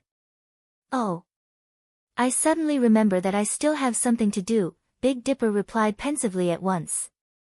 There are many good-looking girls in China, Yi Wanwan added. Ah. I remember now, I finished taking care of it all already. Sis Feng, I'll go find old 7 now. Big Dipper then immediately left the room. And so, that very day, Yi Wanwan led 7 Star, Big Dipper, First Elder, and Third Elder, who doggedly wanted to tag along, and a group of elites from the Fearless Alliance away from the independent state and began their journey toward China. They needed to transfer onto several flights in many countries to get from the independent state to China, making it an extremely complicated journey. However, with the Fearless Alliance's finances, they managed to charter all of the flights, and the entire plane was solely comprised of people from the Fearless Alliance, so it was a fairly leisurely and peaceful journey. No one had visited China before, so they were all very curious about China and completely treated this trip like a vacation. To the elite members of the Fearless Alliance, this trip to China was simply a treat from their president. Several days later, at an airport in China, back then, Yi Mufan and her dad encountered a mishap and Si Yihan suddenly disappeared, leading to both the Yi family and the Si family considering her as a thorn in their sides. Hence, to avoid bringing harm to her mother, Yi Wanwan had no choice but to leave China temporarily and use that time to investigate her identity. Now, she was finally back. she had only been in the independent state for mere months, but when she returned to China, being in China felt like a lifetime ago. Yet, it also gave her an incredibly familiar and endearing feeling. Yi Wanwan pressed the sunglasses on her face before strolling forward. She was returning to the country secretly, so she was wearing a face mask and sunglasses to avoid being recognized by fans. She also slightly altered Seven Star and Big Dipper's looks and made them change into stylish outfits popular in China. Big Dipper was wearing a loose gold and blue baseball jersey with the recently popular large and exaggerated Chinese-style embroidery on the back matched with a pair of distressed jeans and white sneakers. Meanwhile, Seven Star was wearing a simple black hoodie with letters printed on it and sweatpants with red borders. They were both dressed casually and stylishly, but it completely transformed their styles. They made some fine-looking eye candy indeed and attracted a higher percentage of head turns as they walked. First Elder, who was wearing a casual red outfit and looked rather fashionable too, was rolling his suitcase and curiously surveying his surroundings along with Third Elder. To avoid attention, Third Elder let the elite Fearless Alliance members roam freely and went to find a place to settle first. Big Dipper inquisitively looked left and right and fired questions at Yi Wanwan non-stop the whole time, while Seven Star stayed focused on the spot ahead of them but instinctively observed the situation around them. Inside the airport hall, Yi Wanwan turned and said, "I'm going to the restroom. Wait at that coffee shop for me." Seven Star replied, "All right." Big Dipper exclaimed, "Me too, me too." After Yi Wanwan and Big Dipper went to the restroom, Seven Star sat down at the coffee shop and waited by himself.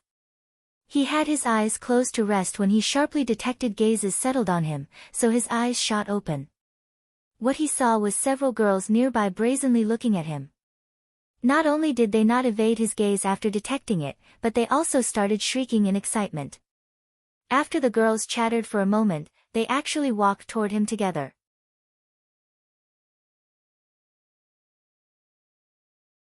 Chapter 17:27 Star became cautious as soon as he noticed their strange gazes. "Little brother, are you Chinese? Or Japanese?"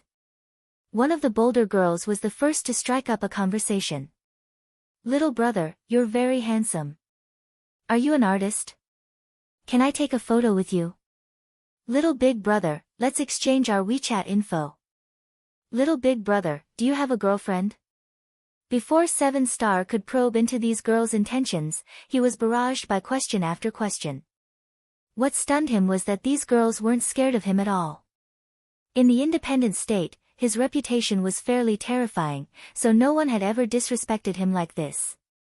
However, this was China, and he could tell that these girls were defenseless and didn't have any ill intentions, so he didn't attack. Moreover, they came with a mission and needed to keep their identities concealed. They couldn't alert the enemies. Upon seeing a lack of response, these girls actually pressed closer and had wide, excited, anti-smiles on their faces. Some of them even started getting touchy. Within seconds, his face was touched a few times. When Yi Wanwan and Big Dipper finished using the restroom, this was the scene that greeted them. Seven Star was surrounded by a group of handsy girls, and his young and handsome face was taut as a bowstring. "Shit! What's going on?" Big Dipper was shocked. Yi Wanwan, she glanced at Seven Star's outstanding looks and quickly realized what had happened. To avoid trouble, she specifically wore a face mask. She didn't expect that it would be Seven Star who would encounter a problem in the end.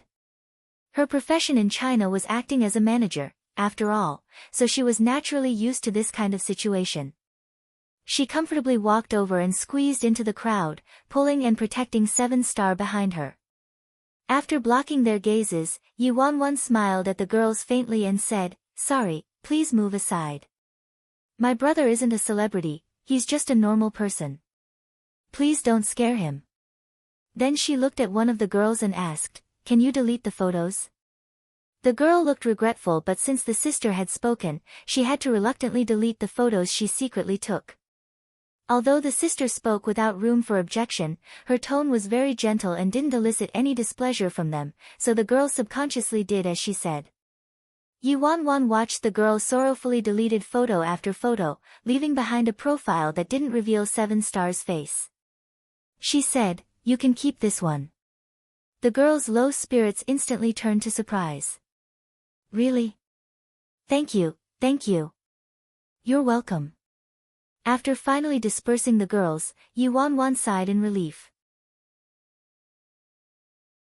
Yu Wanwan turned to the seated 7-star and solemnly advised, "7-star, remember that beautiful boys must learn to protect themselves when they're outside since there are a lot of female scoundrels here." Understood.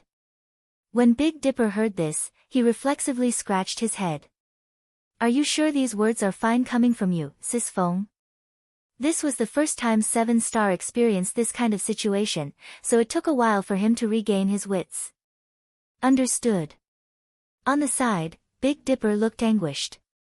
"Ah, if I knew earlier, I would have stayed behind by myself. Old 7, leave this kind of dangerous thing to me from now on." Yu Wanwan rolled her eyes at him exasperatedly. "Enough nonsense. Let's go." "Sis Feng, where are we going?" Big Dipper asked excitedly. Yu Wanwan stared at the clear blue sky. "I need to make a trip home first." "You can do whatever you want. Go home." "Is this the family you had when you were in China?" "Yes." Due to the ruckus caused by her previous class teacher, Liang Lihua, the Fearless Alliance knew about her situation, and she didn't need to conceal it. Her explanation for 7-star and the others was that she used Yu Wanwan's identity to operate in China, but Yu Wanwan's family didn't know about her true identity. "Sis Feng, we can accompany you," 7-star calmly suggested.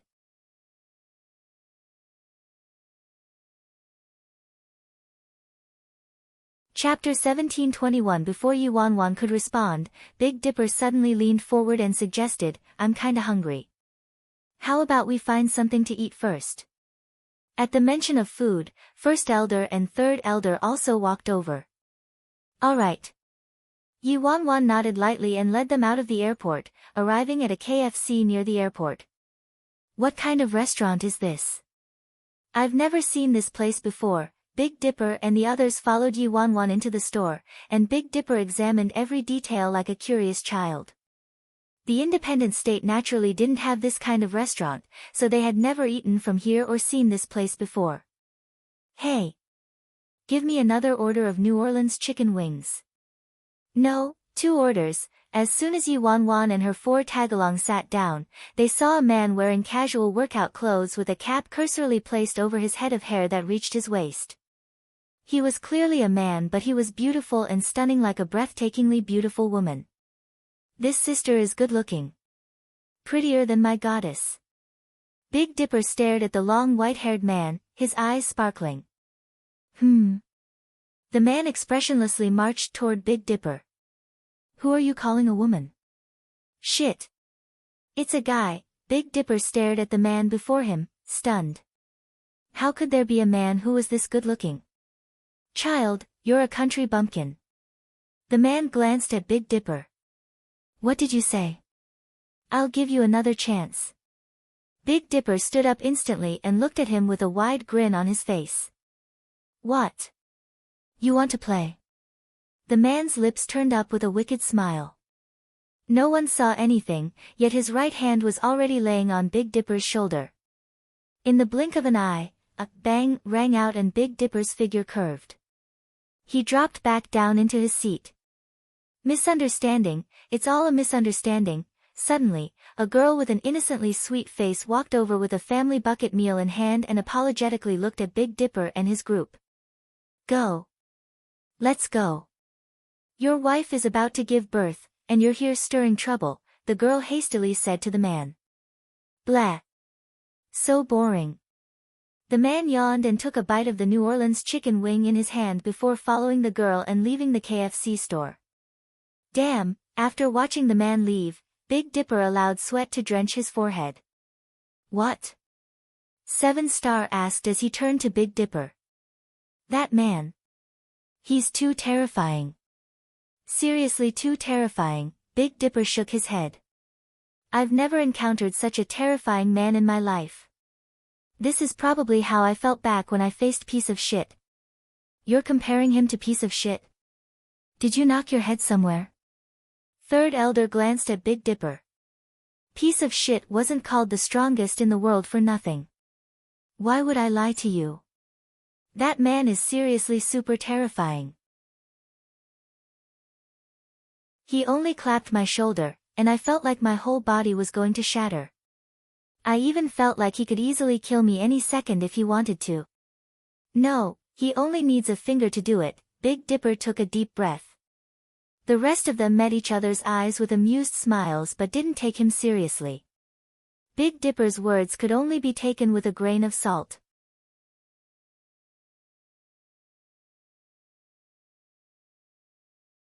Chapter 1722, however. The girl who showed up later, damn, her looks are super sick. I feel like I saw that girl when I breached the wall in the Independent State. I think she's some super best actress from many years ago. Too bad I couldn't tell for sure with her sunglasses. Big Dipper looked regretful. Yi Wan Wan, 7-star, and the other two were too lazy to pay attention to Big Dipper's prattling. After ordering several family-sized buckets and stuffing themselves, Yi Wan Wan called a taxi and guided everyone into the car, heading into the city. Sis Feng, China's economy isn't shabby. It's a lot more prosperous than the Independent State. Of course, it definitely can't compare to us if we're talking about level of wealth. Big Dipper watched the scenery outside the window. Ah, there's so few race cars, it's a bit meh. There's also too few private helicopters. Even old Seven and I own a private helicopter, Big Dipper remarked. Yi Wan Wan, why don't I have one? Ah, that's a 5-star hotel in China. There's nothing great about it, even the restaurants I usually eat at are more luxurious than that. Damn, they actually have bicycles. Everyone at least has a luxury car in the Independent State, the taxi driver snorted. Brother, I've heard bragging, but I've never seen someone bragging like you. A personal helicopter. Why don't you ascend to the heavens? The 5 of you are squeezed into a taxi, so what's there to brag about? 7-star. Yi Wan Wan, 1st elder, 3rd elder. China, the Yi residence. Inside the living room, Yi looked at the middle-aged man wearing a black suit in front of her and asked with a light chuckle, "You guys still haven't completed that tiny matter?" The middle-aged man chuckled too. CEO Yi, it doesn't work that way. Yi stared at him. Then how does it work? Everything needs to be reasonable, CEO Yi. Although Yi Xiaoting did owe us an extortionate loan back then, he's paid off most of it. Now CEO Yi, you want us to go and take away Golden Sea's, Liang Wanjuan's mansion. That's inappropriate, no? Yi shook her head. I don't think so. Although Yi Xiaoting is almost done paying off the loan he owes you, he's not done yet. As long as you raise the interest a little higher, it wouldn't be any problem if you took away the Golden Sea's mansion. Moreover, you just have to take away the Golden Sea's mansion, and it'll be yours. Aside from that, I'll also give you this amount. Oh. The middle-aged man's eyes brightened at the number given to him by Yi. Yi wanted them to take away the mansion, and she'd give them a sum of money on top of the mansion. Ha, I understand.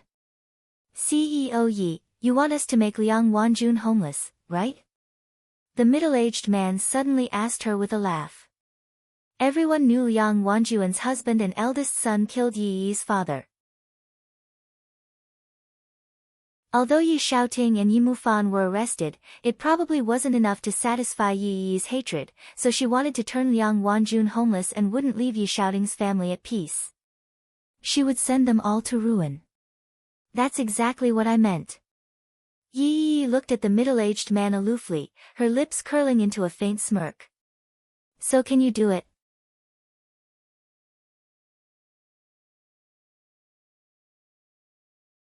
Chapter 1723, ha ha ha, you're a frank person, CEO Yi. Since you said that, we'll definitely help you take care of this matter beautifully and perfectly.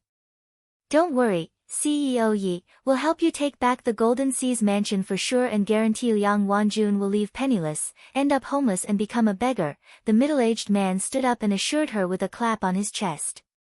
Great. Yi nodded. I'm sure you don't need me to show you out. I'll await good news from you. Soon, the middle-aged man stood up and took his leave.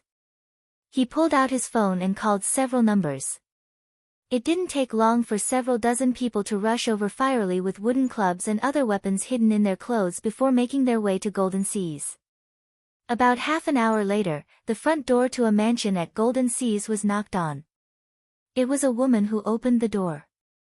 She looked like she was in her 40s or 50s and was dressed plainly with life's hardships carved into her face. Liang Wanjun's face looked a lot older than before. Ever since Yi Xiaoting and Yi Mufan were arrested, she helplessly washed her face with her tears time after time, unable to do anything about the situation.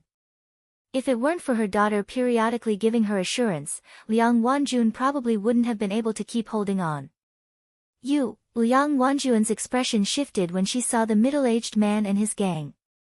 Ha, Madam Liang Wanjun, look at the long trip we made here. Our legs and feet are seriously hurting. Shouldn't you invite us inside and give my brothers some tea to drink or something? The middle-aged man greeted her with a snicker. Liang Wanjun furrowed her brows slightly and shook her head. I'm the only one home, so it's not convenient. She then attempted to close the door. However, the middle-aged man reached out and caught the door, not giving her a chance to close it. What do you want? Liang Wanjun shouted. Madam Liang Wanjun, look at how you're talking. And you're asking us what we want. Your husband, Yi Xiaoting, owes us money and still hasn't finished paying it off yet. That's the truth, no? Paying a debt owed is an unquestionable principle. It's clearly you who's acting shamelessly, so why are you making us out to be the scoundrels? That doesn't make any sense, right? The middle-aged man scoffed at her. Nonsense. Xiaoting told us he's paid off all the debt he owed you already. Liang Wanjun retorted. Heh. The things you say. Thank goodness we still have transfer records. Take a look for yourself. The middle-aged man ordered someone to give him the transfer documents and handed them to her. Liang Wanjun suspiciously skimmed the paper and saw from the transfer record that there was a final missing sum of about 10,000 renminbi. Alright, I'll get it for you. Liang Wanjun turned and entered the house, but the middle-aged man and his group also followed her inside the mansion. Tut, this mansion is rather nice. The middle-aged man examined the interior with satisfaction. Soon, this mansion would belong to them. Ignorant to his thoughts, Liang Wanjun quickly returned with a handkerchief in hand. In front of them, she carefully opened the handkerchief. Inside the handkerchief, there was a stash of worn $100 bills with a few small bills mixed in. It was evidently money that Liang Wanjun saved up through every means possible.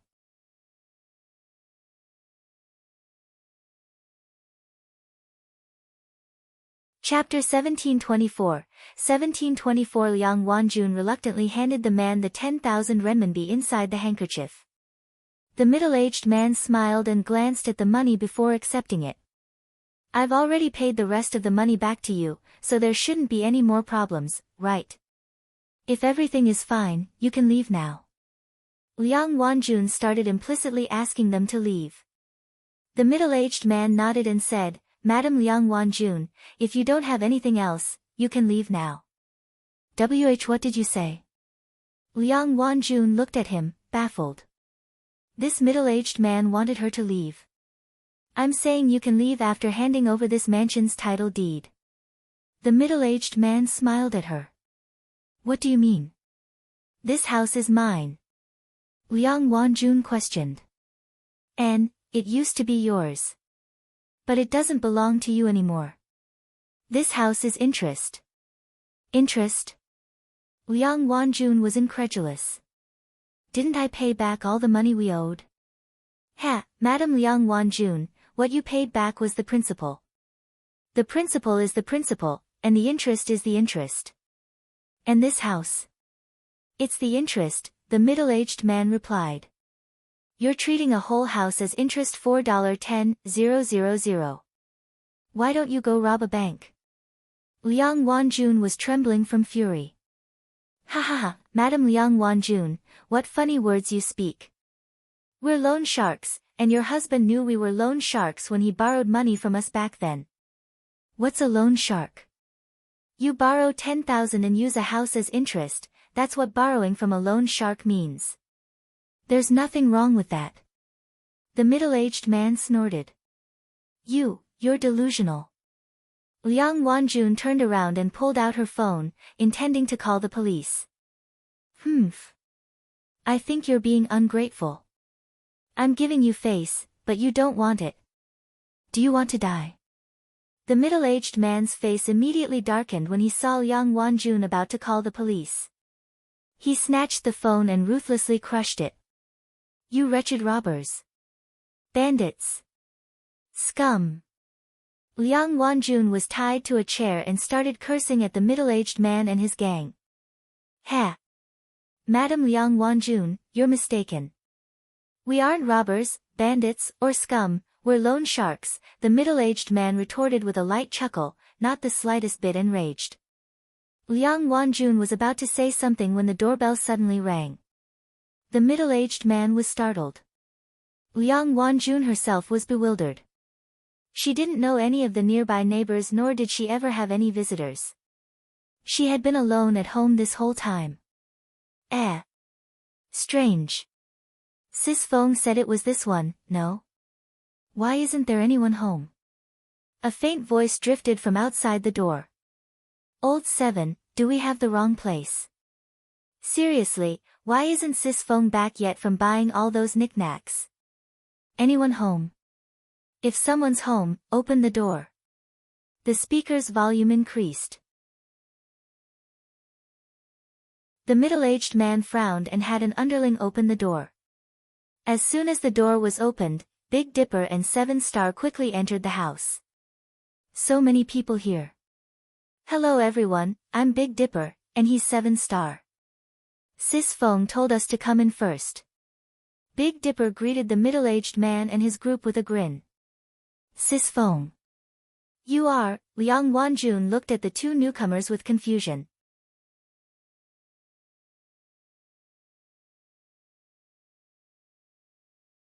Chapter 1725 Big Dipper and 7 Star immediately turned to look at the tied-up Liang Wanjun. Auntie, why are you tied to a chair? Big Dipper looked at Liang Wanjun in confusion and incomprehension. 7 Star glanced at his partner. Isn't it obvious? Don't be so polite, everyone. Why are you all standing? Sit down. Sis Feng will be back in a bit, Big Dipper said to everyone in the living room with a smile. Everyone looked at each other. Where did this idiot come from? Ha, punk, where did you come from? The middle-aged leader sneered. Where? The airport, Big Dipper answered. Before the middle-aged man could respond, Big Dipper turned to look at the door. Yi Wanwan was currently entering the mansion with an array of bags in tow and first elder and third elder following behind her. Inside the bags were gifts Yi Wanwan purchased for her mother, Liang Wanjun. There wasn't much to bring back from the independent state, so she went on a spending spree at a shopping center near the mansion, but bringing Big Dipper and 7 Star along with her would be too eye-catching. Hence, Yi Wanwan gave them the address and had them wait for her at the door. When Yi Wanwan entered the house and saw how lively it was, she was also taken aback. What's going on? Wanwan, Liang Wanjun was first startled upon seeing the sudden return of the long MIA Yi Wanwan before excitement and disbelief burst from her eyes. However, Yi Wanwan's joy disappeared as soon as she saw Liang Wanjun tied to a chair. Ha, I was wondering who it was. It turns out your daughter came back. The middle-aged man superficially smiled at Yi Wanwan. Wanwan, hurry, and leave. Call the police. These guys are bandits. Liang Wanjun instantly shouted to her. Bandits? The middle-aged man shook his head mockingly. Look at what you're saying. How could we be bandits? We're the most reasonable people possible. It's a universal principle to pay back money owed. You owed us money, so how did we suddenly become bandits? I think you're the bandits here. Ha. Oh. So you're loan sharks, huh? Yi Wanwan swept her eyes over the middle-aged man and his group. What? Isn't it obvious? The middle-aged man chuckled. Great. I love to talk reason with people. Yi Wanwan turned to third elder and ordered, close the door. We'll talk some reason with them today. Third elder slammed the door shut with an ear-shattering bang. Be gentler. You nearly shattered the door. Yi Wanwan's lips twitched as she looked at third elder. Third elder, ha ha ha, how interesting. So you like to talk reason? That's great. The middle-aged man stared at Yi Wanwan with an amused smile on his lips, as though Yi Wanwan and her group were meat on a chopping board. Tell me how much money we owe you. Yi Wanwan first loosened the rope around Liang Wanjun before leading her to nonchalantly sit down on the sofa in the living room. Not much. You just owe us this mansion, so giving us this mansion will do. We're very reasonable, the middle-aged man answered. Wanwan. Don't listen to his nonsense. Your father nearly paid back all the debt he owed to them and was missing just 10,000 or so, and I gave it all to them just now, Liang Wanjun hastily interjected.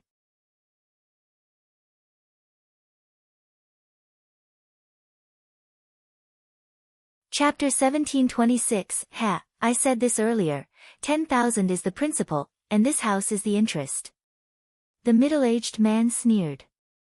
Yi Wanwan looked at him and expressionlessly asked, so you're saying that a principal of 10,000 requires a whole mansion as interest? Of course. We're loan sharks. Don't you know what a loan shark is? We're loan sharks. That's reasonable, right? The middle-aged man looked at her. Damn. You're shadier than me. Big Dipper gave the middle-aged man a thumbs up. In the independent state, their fearless alliance was shady enough already, but to his surprise, there were people in China shadier than them. A principal loan of 10,000 renminbi actually required interest equivalent to a mansion. Following your line of thought, it is rather reasonable. Yi Wanwan nodded. Everyone was startled by her words, especially Liang Wanjun. She didn't understand what Yi Wanwan was thinking at all. I can give you the house. That's fine. Yi Wanwan smiled. Ha, you're rather sensible, the middle-aged man said. As long as you give us the house, we can leave you alone and won't come back. You want to leave? No need to rush. Yi Wanwan shook her head. You have other inquiries? He asked. Of course. Now that you're done talking about your reasoning, it's time to chat about our reasoning. Yi Wanwan's lips curled into a bewitching smile. Your reasoning? The middle-aged man was taken aback. What brand of reasoning could they have? You trespassed on private property and tied my mother to a chair. Both my mother and I suffered a fright and require 100 million as compensation. This is our reasoning, Yi Wanwan replied. The middle-aged man and his group froze in their spots. Guffaws quickly erupted in the mansion. Little girl, what right do you have to be so unruly? The middle-aged man asked Yi Wanwan. What right? Yi Wanwan snorted. We're bandits. Ha ha ha, you feeble weaklings. The middle-aged man wore an exaggerated smile on his face. However, following his words, third elder's face darkened and his hand shot out, ruthlessly hitting the middle-aged man in the face with a bang. A second later, the middle-aged man flew back and heavily crashed into the wall. Ha, sister, I'll go on a walk with you. First elder walked toward Liang Wanjun and led her out of the mansion by her elbow. Third elder, look, this is how you're inferior to first elder.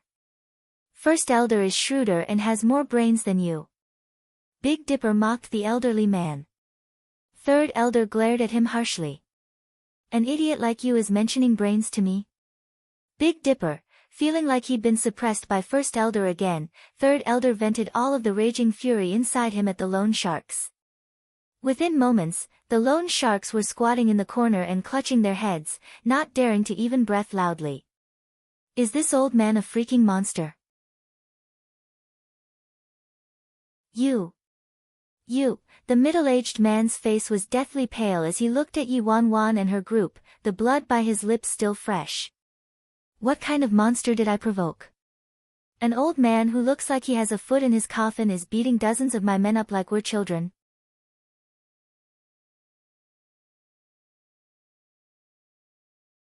Chapter 1727, How about this? I'll give you the house.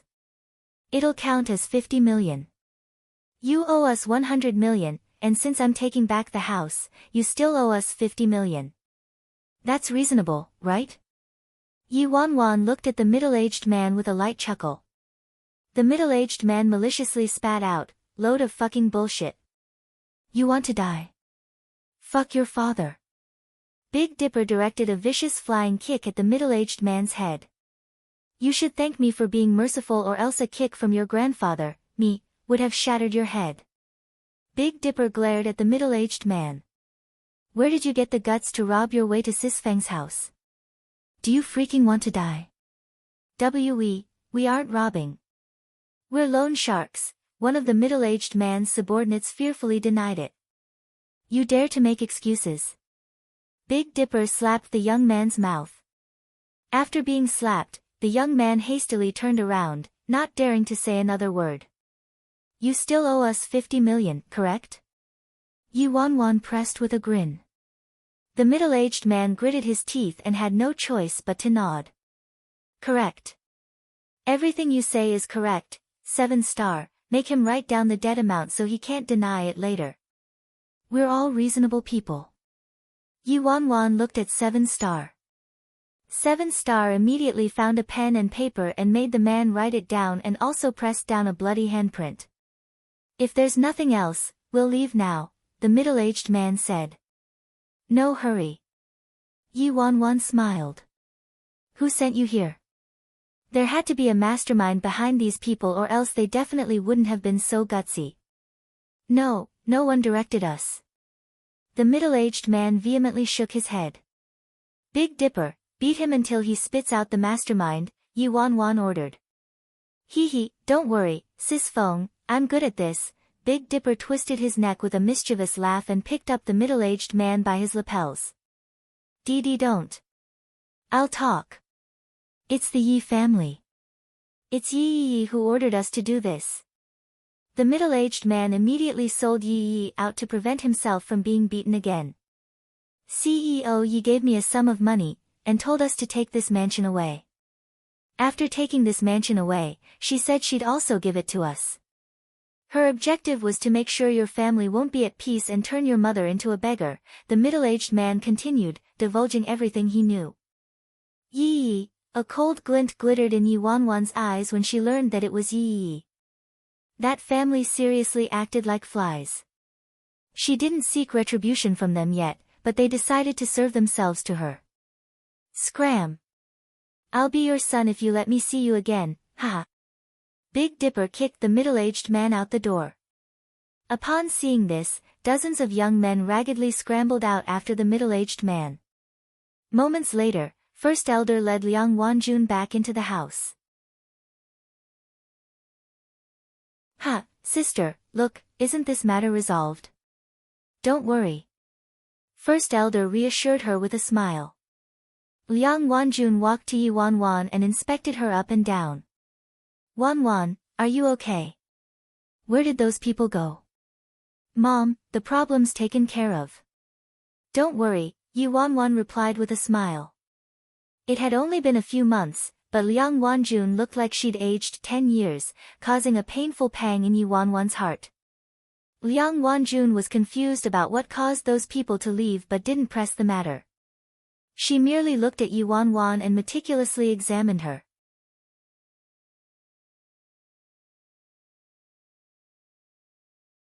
Chapter 1728, Wanwan.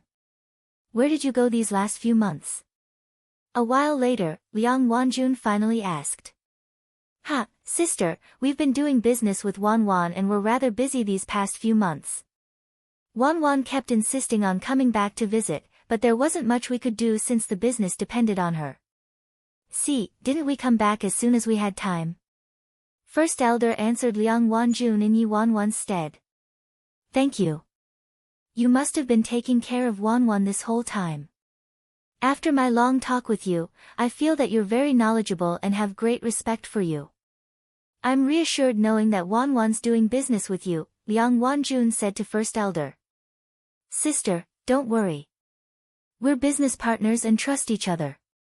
The business is doing pretty good too, so you'll be able to live comfortably in the future, Third Elder hastily interjected, unwilling to be outdone.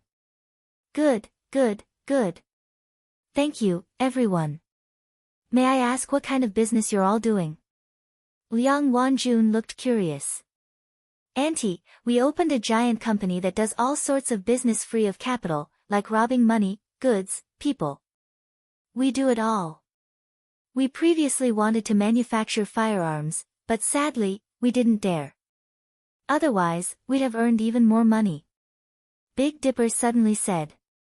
Yi Wan Wan, First Elder, Third Elder, 7 Star, all sound was vacuumed out of the room following Big Dipper's words. What? Did I say something wrong? Big Dipper asked. Ha, sister, this friend is the most humorous out of all of us and loves to joke, First Elder said with a chuckle. Big Dipper wanted to retort but was silenced by a frightening glare from Yi Wan Wan. Right, right, right. I love to joke. I once wanted to make a rocket to visit the moon. Big Dipper awkwardly laughed. Liang Wanjun finally felt at ease and looked at Big Dipper reproachfully. Child, it's fine if you told a joke like this in front of close friends, but you can't casually tell it to everyone. You'd have gotten into big trouble if people took it seriously. Yes, Auntie's right. I won't joke around anymore. Big Dipper nodded frantically. You've all worked hard. Let's have lunch at home. I'll go buy some groceries now. Due to Yi Wan Wan's return, Liang Wanjun's spirits improved immensely. Mom, I'll go with you. Yi Wan Wan stood up and followed her. On the dining table, Liang Wanjun looked at Yi Wan Wan. Oh right, Wan Wan, where's your boyfriend? Boyfriend? The other 4 people immediately turned to Yi Wan Wan. Why didn't they know the president had a boyfriend? In order to keep Liang Wanjun from over-worrying, Yi Wan Wan explained after a moment of contemplation, Mom, he hasn't been in the country lately. There's some overseas business that requires his attention. Liang Wanjun furrowed her brows. She felt like her daughter was hiding something from her. Did Wan Wan break up with her boyfriend? She remembered that Wan Wan previously mentioned her boyfriend was just an employee at the C Corporation, so why did he have overseas business?